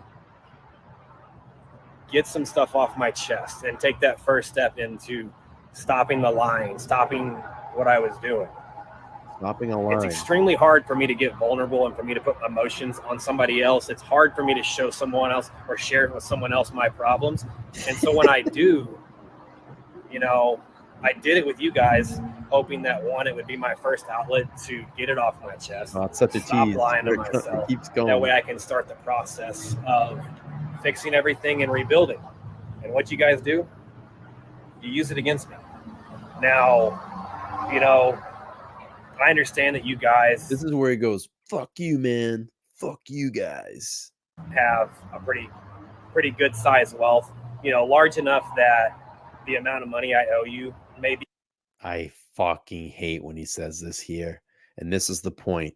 It doesn't matter if it's a penny or it's $1 million. The fact is, this dick took their money and spent it on his lifestyle. And that is wrong. That is wrong. Be completely irrelevant, and you may be doing what you're doing simply out of principle to show everybody how powerful you are. Here it Show is. me how powerful you are. Bum, bum, bum. There's the big reveal. Ready? Did you see it? What you guys do, you use it against me. Now, I understand that you guys have a pretty good sized wealth, you know, large enough that the amount of money I owe you may be completely irrelevant, and you may be doing what you're doing simply out of principle to, you know, show everybody how powerful you are. Show. Boom, right there. So this dick films the sign. Once it posts, everybody figures out where that jewelry store is and that watch store and calls them and starts burying him and starts nailing them on Facebook, on Google, everything. They bury him. And I kind of feel bad for the business. They got mushed because of this guy. And then they're like, nope, no more. Cut ties with this dude. Me how powerful you are, but maybe what you don't recognize is the fact that you're not hurting me. Like I've said this before, I've been to prison. Right now, going to prison, going to jail would be a break from what I'm dealing with on a daily basis. You want to file lawsuits, file them. I've literally told you I have no money, so what are you going to do? Sue a broke person and get a judgment against me? Good luck. You're not hurting me. You're hurting everybody else involved. You guys have so much money that it may be irrelevant, but not everybody's in the same financial position as you. And, you know, I'm not the kind of guy I used to be. I used to be the kind of guy that's going to go tick for tack. And, you know, the stuff that you guys are doing, posting, sharing screenshots of our conversations, making TikTok series. See, the reason he's doing this is because he thinks that he's found a way out of this. When he gets connected into this jewelry store, that he's going to start, he's pumping it all up now. Like, hey, fuck you guys. Watch me. I got you. So he thinks this is the golden ticket to the crapper. Well, I got news for you. Like I said, people figured this out in 5 minutes after this video was posted and nailed this store and started calling them. And I feel bad. You know, they brutalized this store, but they did not want them having anything to do with this guy. And they dropped him. To do everything you can to prevent me from being able to make money. You guys are doing what you can to try and crush me and make me disappear. No, I'm here to let you know it ain't going to fucking work. I ain't going anywhere. I don't care how hard you try or how much you push against me. I'm not going to go anywhere. Wesley, this message is for you. I'm not sharing the screenshots for the last 2 months where you've been telling me that you're going to help me get out of this situation and we're going to get something together, both of us, where you're utilizing my skills and my resources and my entire team to your advantage. You conned me, and I know there's irony in everything that's going on, but I reached out to you for help, and I saw it as an opportunity for, you know, me to fix my situation, but also build something for you.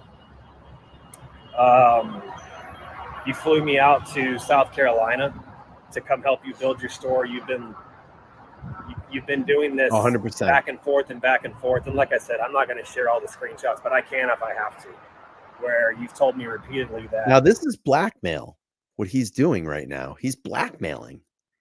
You were going to help me do this, and you were going to help us create something that would fix my situation. I'm going to, listen, you told me that you were going to help me, but, I'll share the screenshots. That's blackmail. And then I wake up to you sharing conversations and screenshots of people on Reddit, again, trying to crush me and trying to get me out of this industry. And what I think that was all a ploy the whole time. I think you've been using me this entire time, and I was the idiot that put trust in you and helped you build your business and helped you get all the insights you need. And now you're trying to crush me and you think I'm going to disappear. I'm not going anywhere. So,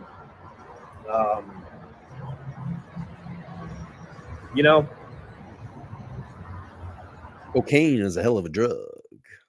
I may have done some stuff wrong and I made some mistakes and I owe a lot of people money.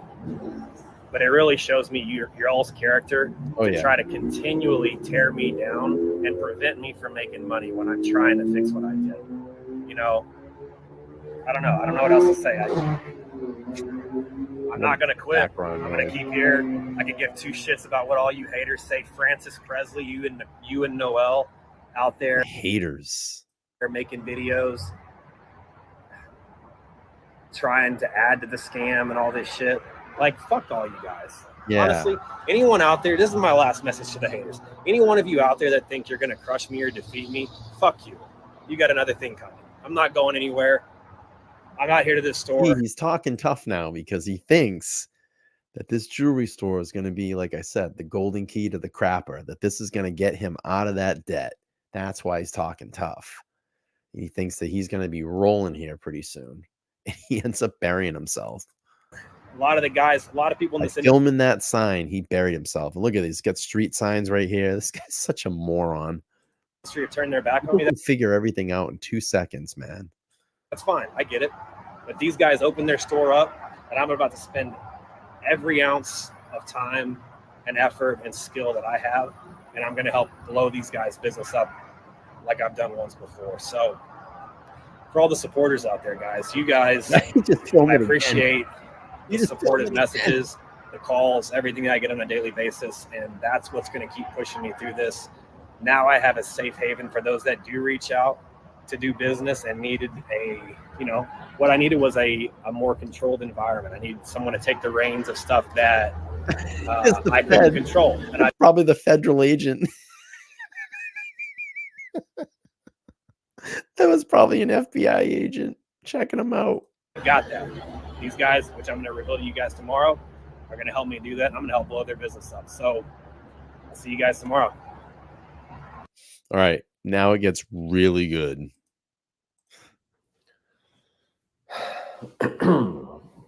It did not work.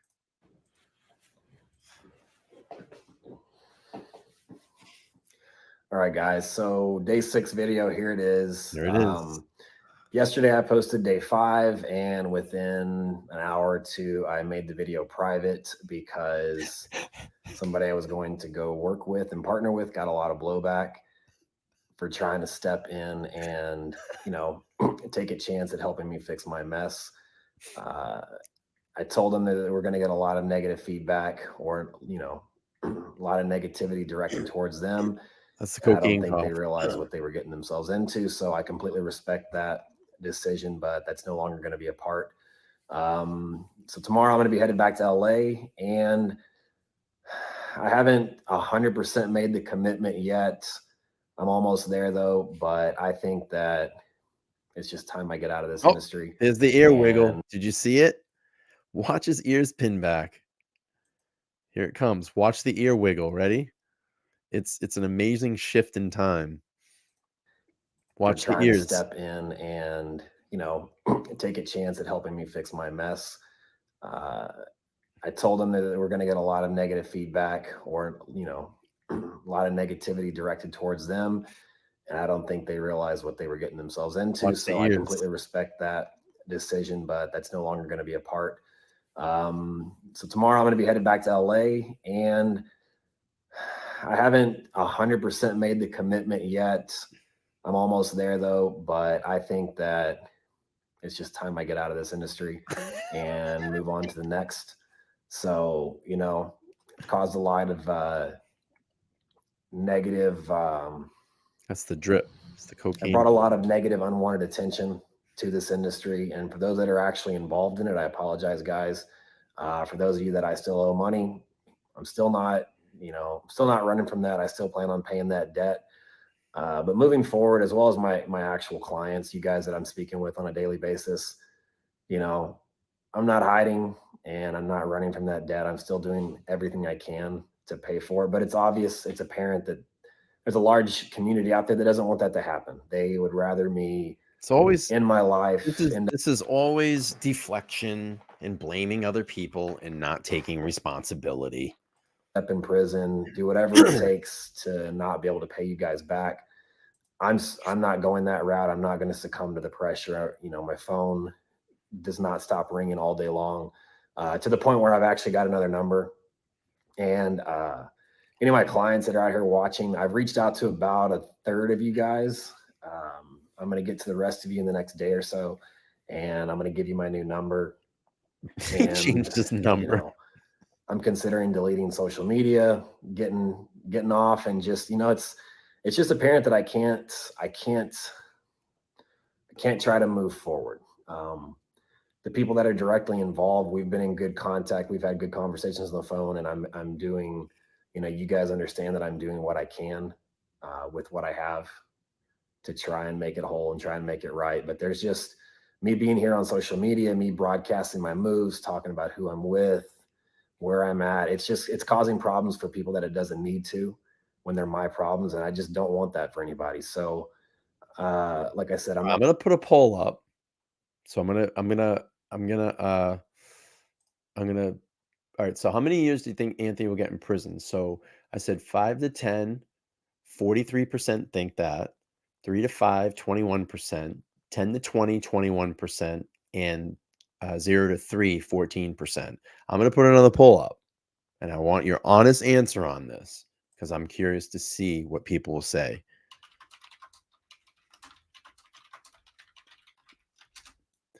All right, I want to see what everybody thinks about this. I'd be curious. And answer as honest as you can. All right. My question is, do you feel bad for Anthony? I want to know. Poll at the top. Let's see it. not 100% sure, but by tomorrow I will be. I will have made my mind up. I've got a couple more people I want to talk to. He does have bushy eyebrows. I'm possibly getting out of this industry for good and gonna go look for something else, because it's just gotten to now to the point where even trying to make this right, it's not fun. Obviously, the situation that I've created is not a fun situation, but even every attempt that I make to try to fix it or make it right is being scrutinized and it's being pushed back against. And people, like I said, I go, I have a dealer reach out or a jeweler reach out willing to help. A dealer? Kind of, help me turn this situation around. Now they get negative press. They get negative the haters, blowback, people blowing the store up and stuff like that for nothing. Like, trying to fix a situation, it's just, it's to the point where whatever move I make next, it's going to be done in silence. And I know the first thing people are going to say is that I committed to making a video a day, and I was going to do that. But for some reason, somehow I don't think that me posting a video here every day, sitting behind a wall that nobody can recognize, and just telling you I'm doing something's not going to be enough. I feel like the best move I can make for the people that are actually involved and to actually give me a fighting chance at fixing this is to take whatever jobs I can get and just do it in silence. I'm not going to be talking about who I'm working with, what I'm doing. I'm not even going to come on here and talk about who I'm paying. The people that are owed money, I'll contact them directly. At this point, I just don't think it's anybody's business anymore, and not to say that the haters or all the negative attention is getting to me. It's just affecting everyone that I try to come in contact. It's making it to where nobody, even the people that want to help me out or give me a job or give me we're going to talk about what job he was doing. They're going to deal with blowback, and I don't really want to deal with that. For the supporters out there, guys, I've gotten all the messages. I've gotten the texts. I appreciate that. I'm keeping my head up to the best of my ability. And the funny thing is, this video was called, this is going to be my last video on YouTube. And essentially it ended up being this last video on YouTube. He did take to Instagram and was continuing to do watch deals through there. And that is in the probable cause affidavit. I mean, the feds were onto this guy for quite a while. Keep pushing through this as hard as I can. And like I said from the beginning, I'm going to ride this shit till the end and make best on what I can while I can. So for everyone out there that's directly involved, reach out to me on my cell phone, shoot me a text. I'll share my new number. I've taken my number offline. I'm not going to post my new one. Most likely I'm going to deactivate all of my social media accounts, except my main Instagram, which is the Instagram handle @Anthony. And if someone's got something, if they want to get a hold of me, just message me there. And when I get to it, I'll get to it. But I'm going to be very... Hi from OG Baby Girl. Thank you. From now on. Thank you so much, OG Baby Girl. Appreciate it. Thanks for being here tonight. I appreciate the 5. Thank you so much. Going forward, it's just the only option I have without, me still trying to work and bring in income without giving someone the opportunity to screw that up or jeopardize it however they can. Because, I came out here for what was going to be a good opportunity, and now I'm headed back. So it's another blow to the plan, but hey, another that door closed, and I'm going to look for the next open one. I've talked to a few people about social media consultant. I've got a few trips planned next week where I'm going to go meet some people and just do whatever job I can get. His phone is like blowing up. That's You hear the really all text I've got. messages. My phone just doesn't stop. But Yeah, you know what it says? You know what his text messages are saying? Pay me my fucking money. again, for those out there that are following along and supporting, you know, I'm going to be moving in silence, but I'm still going to be moving. If you have direct contact with me and you're part of this and you're in contact with me and you're one of the ones that are actually affected, I'm going to stay in contact with you as much as you like. We've already talked about that. So shoot me a text. No Follow problem, me on Hazel. Instagram Or you can at super Anthony. chat. Anyway. But after today, most of my social media is probably going to go away, and that'll be the only way to get a hold of me if you don't have my direct new number. So guys, sorry the videos didn't play out, but I just can't risk I gotta get the fuck out of town and go to hiding. Anybody else getting bashed or harassed because of my situation. So appreciate all the support, guys. You know, it's been a fun journey, but this is my last video on YouTube. I gotta get the fuck out of town because I'm $5 million in debt. Or, you know, I don't want to say indefinitely, but definitely for a long, long time. So the funny thing is, he was supposed to come back on December 1st and then ended up getting nabbed by the feds. So anyway, if you all didn't know, previous to all of this, Sir Anthony used to do had a little massage business on the side, and I don't know who actually found this, who found the profile, but this is Anthony's profile on Rent-A-Masseur. And his little handle name was Travis Baker. And yeah, out of Dallas, and he's he's a jock, and he shaved, pressure medium to deep, and he had a little side business going on there. So I don't know if you all seen this. You probably haven't seen this, but I know this has been shown, you know, all over the place. But anyway, had a little business that was going on there on the side, making some money, and you know, little business dealings. If you all want a little bit more, I'll give you a little happy ending, as they say, before we wrap this one up. I will go back to the conversation after all of this started to play out and fall out. I'll play a little bit of the interview that I was involved with, and we all know how that played out. And we'll play a little bit of this. Anthony joins JJ's show. So you have JJ, myself, Wesley, Bob in the corner, and Ari down there in the corner. And Anthony's going to jump up. We'll play a little bit of this before we end the stream tonight. I think it would be good for him if he, you know, if he spoke truthful and things like that. I think it could be a good thing. I never get sick of watching good. this. It's so good. Let's get these guys here. What have I missed so far, guys? I literally just sat back down on my Oh, well, I mean, it's Bob's just telling his story of his experience with TPG. right. Oh, there he is. That actually is Anthony. All right, hang on one second. We got Lakota. It says, "Good evening, gentlemen. Thank you very much. $5 super chat." Oh, I miss Lakota. All right, look at this. It's true. We actually got. Is that you? Can you just confirm your voice? Sorry, there's just so JJ was so happy. This is great. JJ's so happy here. He's like, "Hey, can you do it?" He takes his hat off. many trolls. We need to make sure we. He's just fucking with him. Can you hear me? There we go. Yes, we can hear you. All right. Let's get you three up top because you guys are the actual people who do anything. JJ. All right. So where should we start this, gentlemen? I guess Anthony, you have something. You came on, so I'm sure you have something to say. So let's start there, I guess, right? Well, for 1 second, I'm smiling. I have a flight boarding in 5 minutes. Look at Ari. Ari's. I'll board last, so I've got about. Funny thing is, I love Ari's expressions because he doesn't say anything, but you can tell he's loving this, and I'm just eating it up too. It's so good. 15 minutes to talk.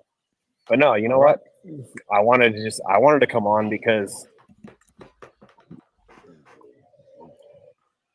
I haven't denied anything. I haven't hidden from anything. And You know, Bob and Wesley. We get Wes. I'm gonna tell you straight up, just like I fucking said on my video. Like, I confided in you, Bob. You recorded my conversation when I was confiding in you. And we hung out one time in person. Confide in your friends. You robbed. Yeah, because you know what? I stayed in your apartment, or no, not your apartment, your house. I spent the night at your house. I spent the night at your house with you and your fiance, with your kids sleep, and we went and did my whole charade where I was trying to get my Richard Mill back. You know what? Yeah, I had a lot of trust in you because you did. That's kind of creepy when he's like, "Where your kids sleep?" Like, why would you say that, bro? A lot more for me. That's like a threat, bro. Yeah, hang on. I love this. Are you gonna let me fucking talk, or are you gonna keep talking shit? Let me talk. Go ahead, buddy. Okay. I spent the night at your house, and we talked a lot. We sat on your patio that night. We sat on your patio that next morning for an hour and a half, and we talked. I told you a lot of shit. Hey, what's up, Rick? And I told you a lot of shit. And guess what? You're fucking smart. You're successful. Who the fuck else am I going to confide in? Some person I sold one watch to a date just one time? No. I confide in people. I talk to people that have been successful, have been through the ringer, have been up and been down, like you told me you had been. Same with you, Wesley. I talked to you because you told me you've been up, you've been down. I told you from the very fucking start the shit I was dealing with, not the debt, but I told you about the hate. I love it. I told you before I walked in your house that day, and you know what? I'm not gonna say where. At the beach. And you did not. No, hang on. Let me finish, Wesley. Right, I told you. Let me talk. I will. I'll let you say everything you want. But I told you before I ever walked in your house, that first time when we were delivering all those watches to you, I told you the kind of hate that I get on social media, and I said, if you let me film you, there's a chance you're going to get some backlash.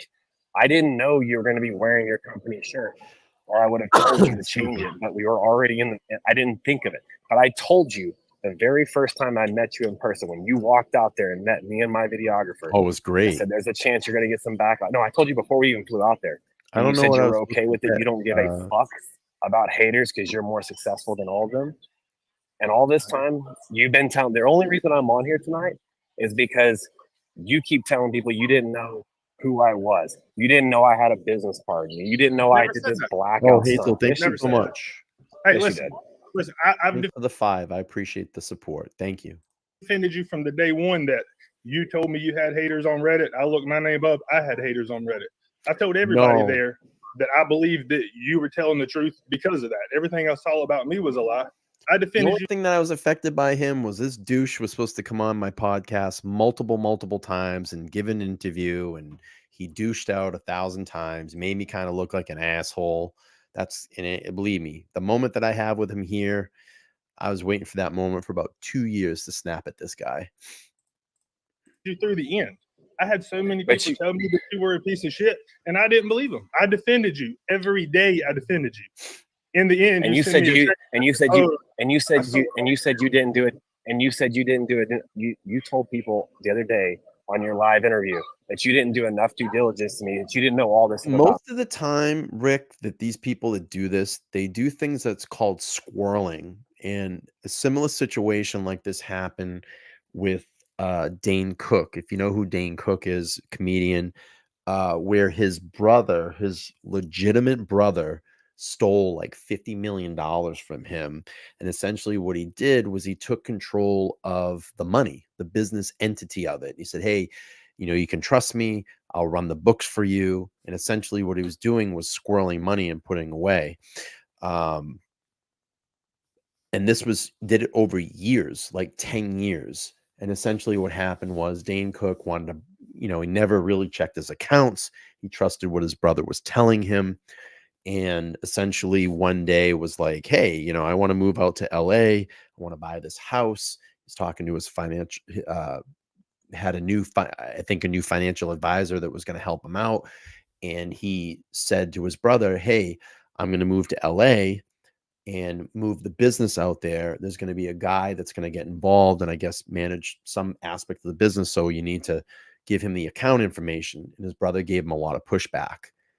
And Dane Cook literally went to bed, woke up in the middle of the night, shook his girlfriend and went, I think my brother stole all my money. And she was like, you know, why, and this and that. And he was telling her about it. So the next day he ends up going down to the bank, talks to the bank manager, essentially says who they are. They go in to sit down to look at the accounts, and every single penny out of that account was gone. It was like $50 million. What he was doing was his brother was making fake statements on Excel and doctoring statements and giving it to Dane Cook and saying, here's the books. And essentially what happened was he said, I knew if I called the cops, it probably wasn't going to get that very far. It would take a long time. But I remember I had done some gigs for some people in the IRS at some function.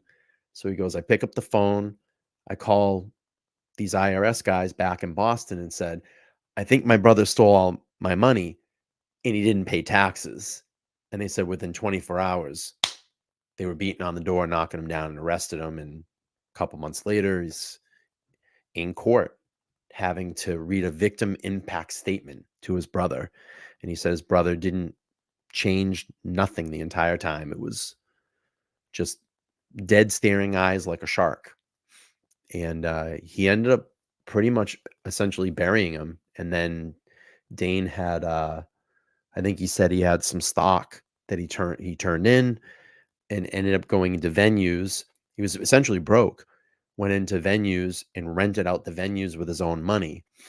And then what he would do is if he did that, he could take 100% control of the ticket money. So then he would make a little bit of money. He would go out and rent another hall and just build, and he built his net worth back up in like a couple of years. I know a lot of people probably don't care about Dane Cook. And I mean, he was, I think, very funny at a very, very certain point of time, that late 90s, early 2000s. He had a good run. He did a great run of some movies too that were hilarious. But I always like this skit, fucking Brian's Coming. You know, that guy named Brian. That's always a good skit that he did. But really, really crazy stuff. Shelby says, my CPA taught me that the person who does your account payable should never have access to account receivables. All the money comes into me. I report it to my bookkeeper. Yeah, absolutely. There's a great clip. I'm going to post this clip. Y'all should hear the story from Dane Cook firsthand. Lost everything. I'm going to post the clip. It's a fascinating story. Who did the, hang on a second.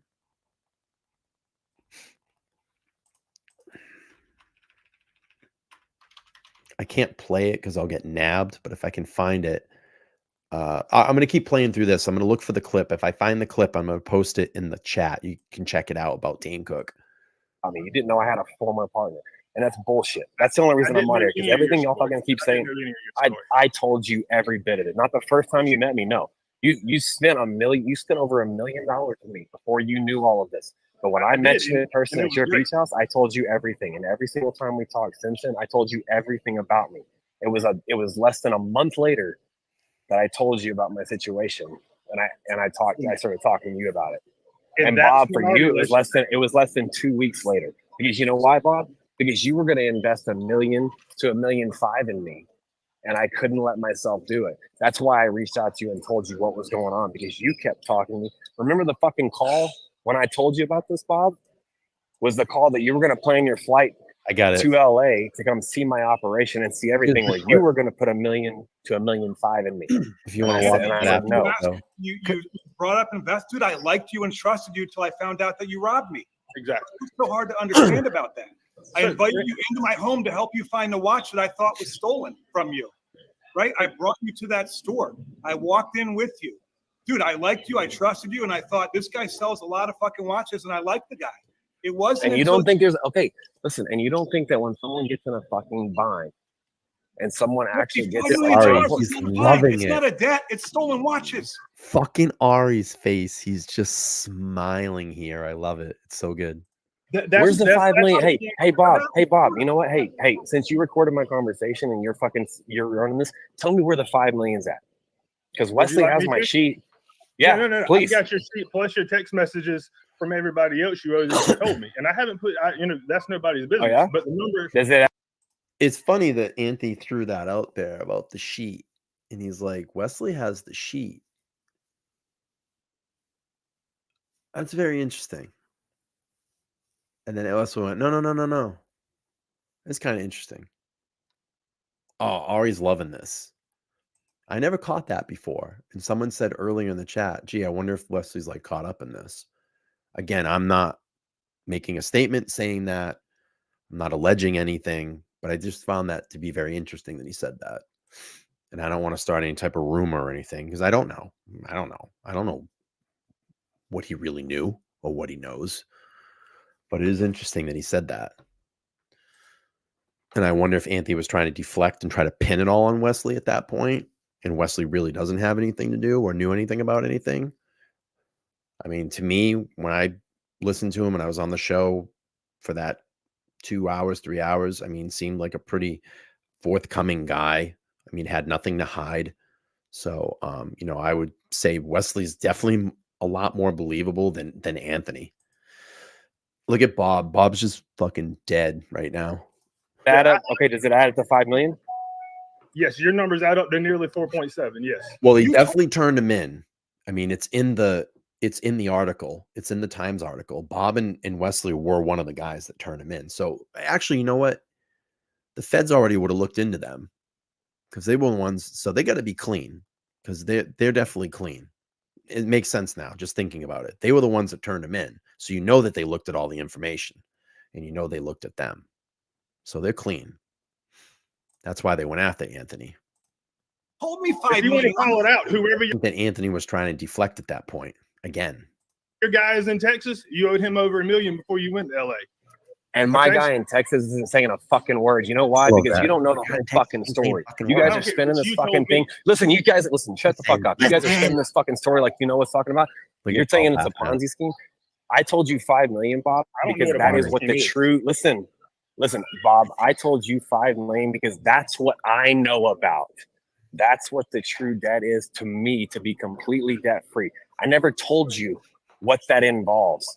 Guess what? There's $2 million in debt with a best friend of mine that was helping me buy my way into the LA scene. My plan moving to LA was to buy my way into every circle there because that's how you fucking make it in LA. Is you get in all the top circles that you can't get in as a nobody. I was a nobody moving to LA, but guess what?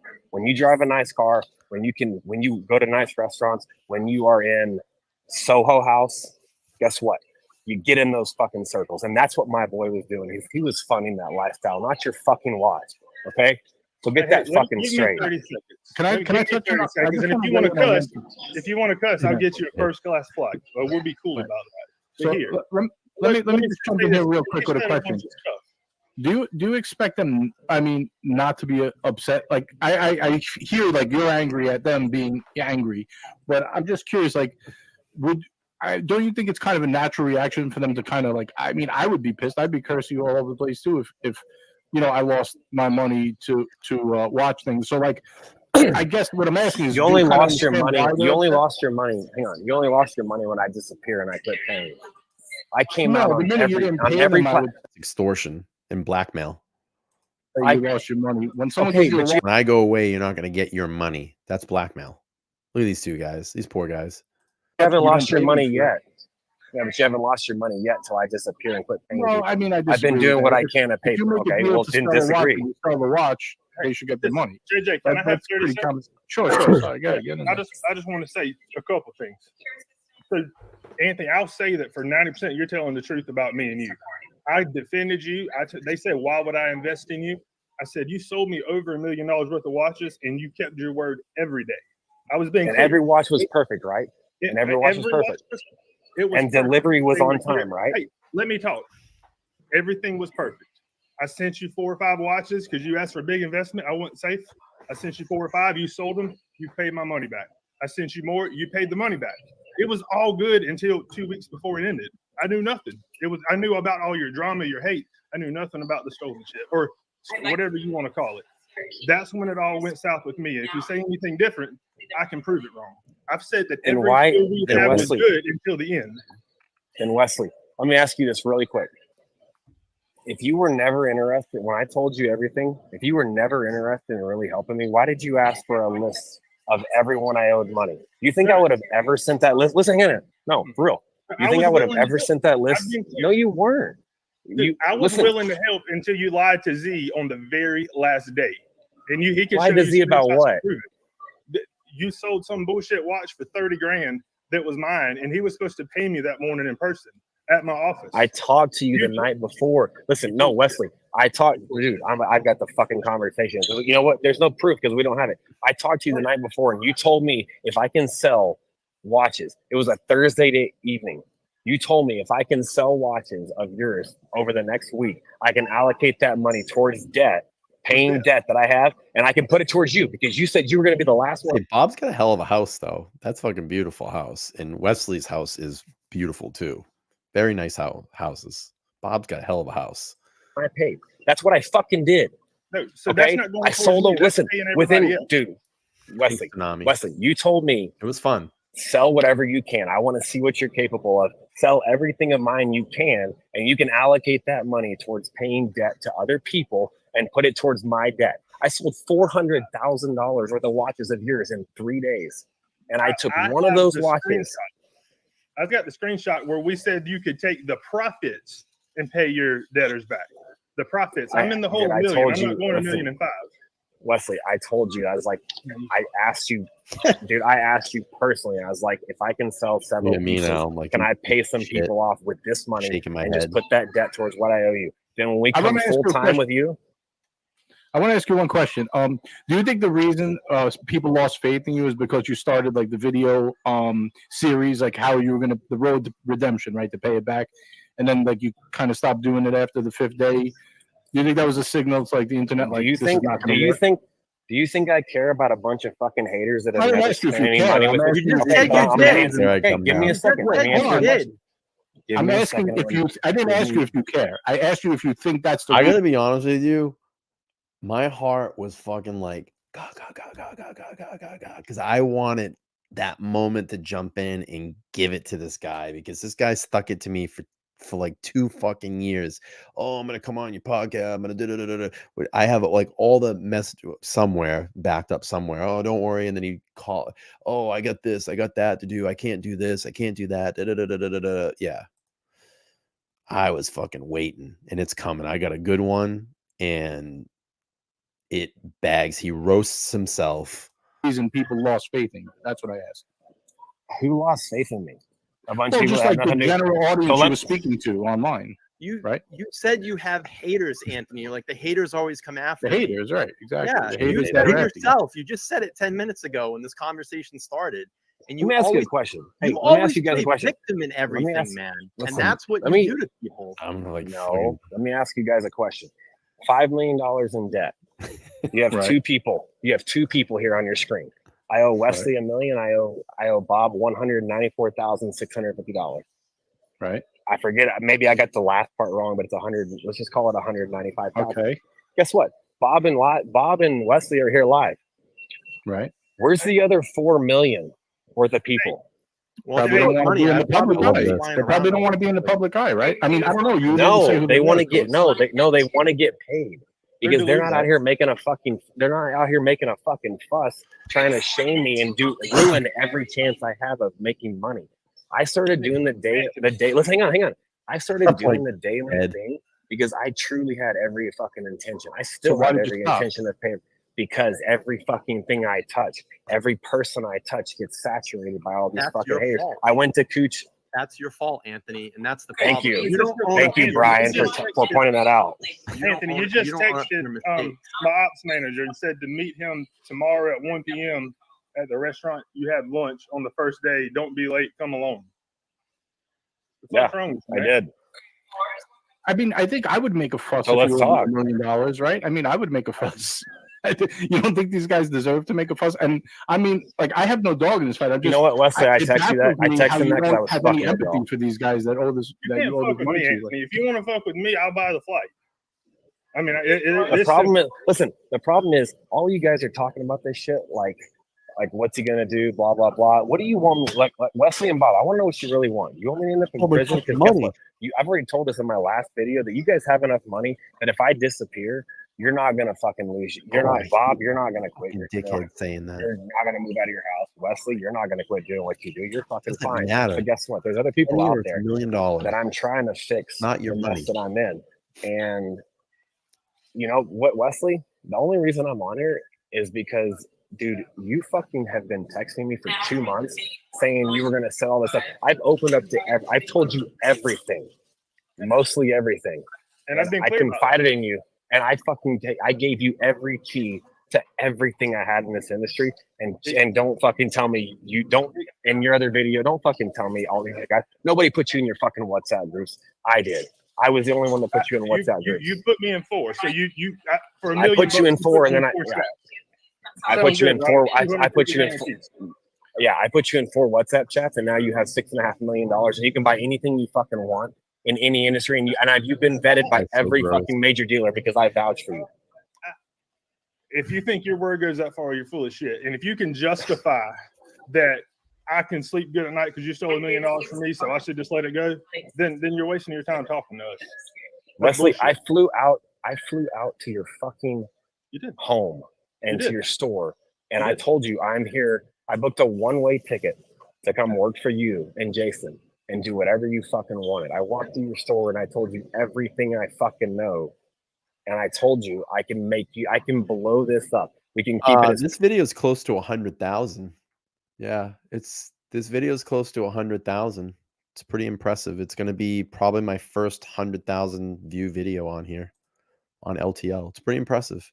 private as possible. It's going to look like your operation. I can run the back end. And you gave me every sense of hope that that's what you were going to do. And then the very next day, you told me you got a call from the FBI. Listen, the very next day, you told me you got a call from the FBI. And so you had to cut ties. And that's bullshit because I have a friend at the FBI and my name is not even on their fucking radar. Even after y'all called him.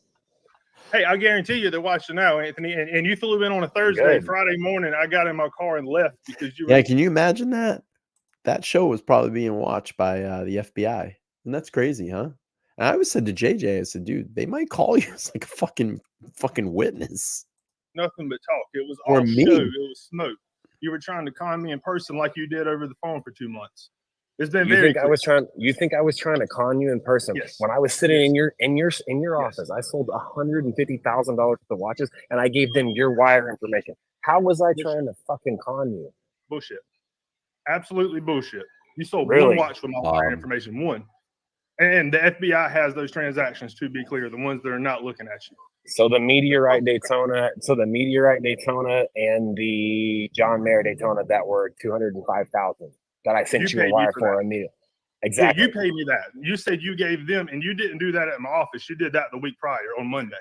But the day that I was at your office, I put Jason and you on the phone for someone wanting to buy a John Mayer, a Paul Newman Daytona, Whatever it and then was. another client that you were going to actually deliver it hand per. And I gave you all their information. I said, hey, here's it. Just apply the credit to what I owe I you. got a question. I want to jump in here because this is kind of going all over the place.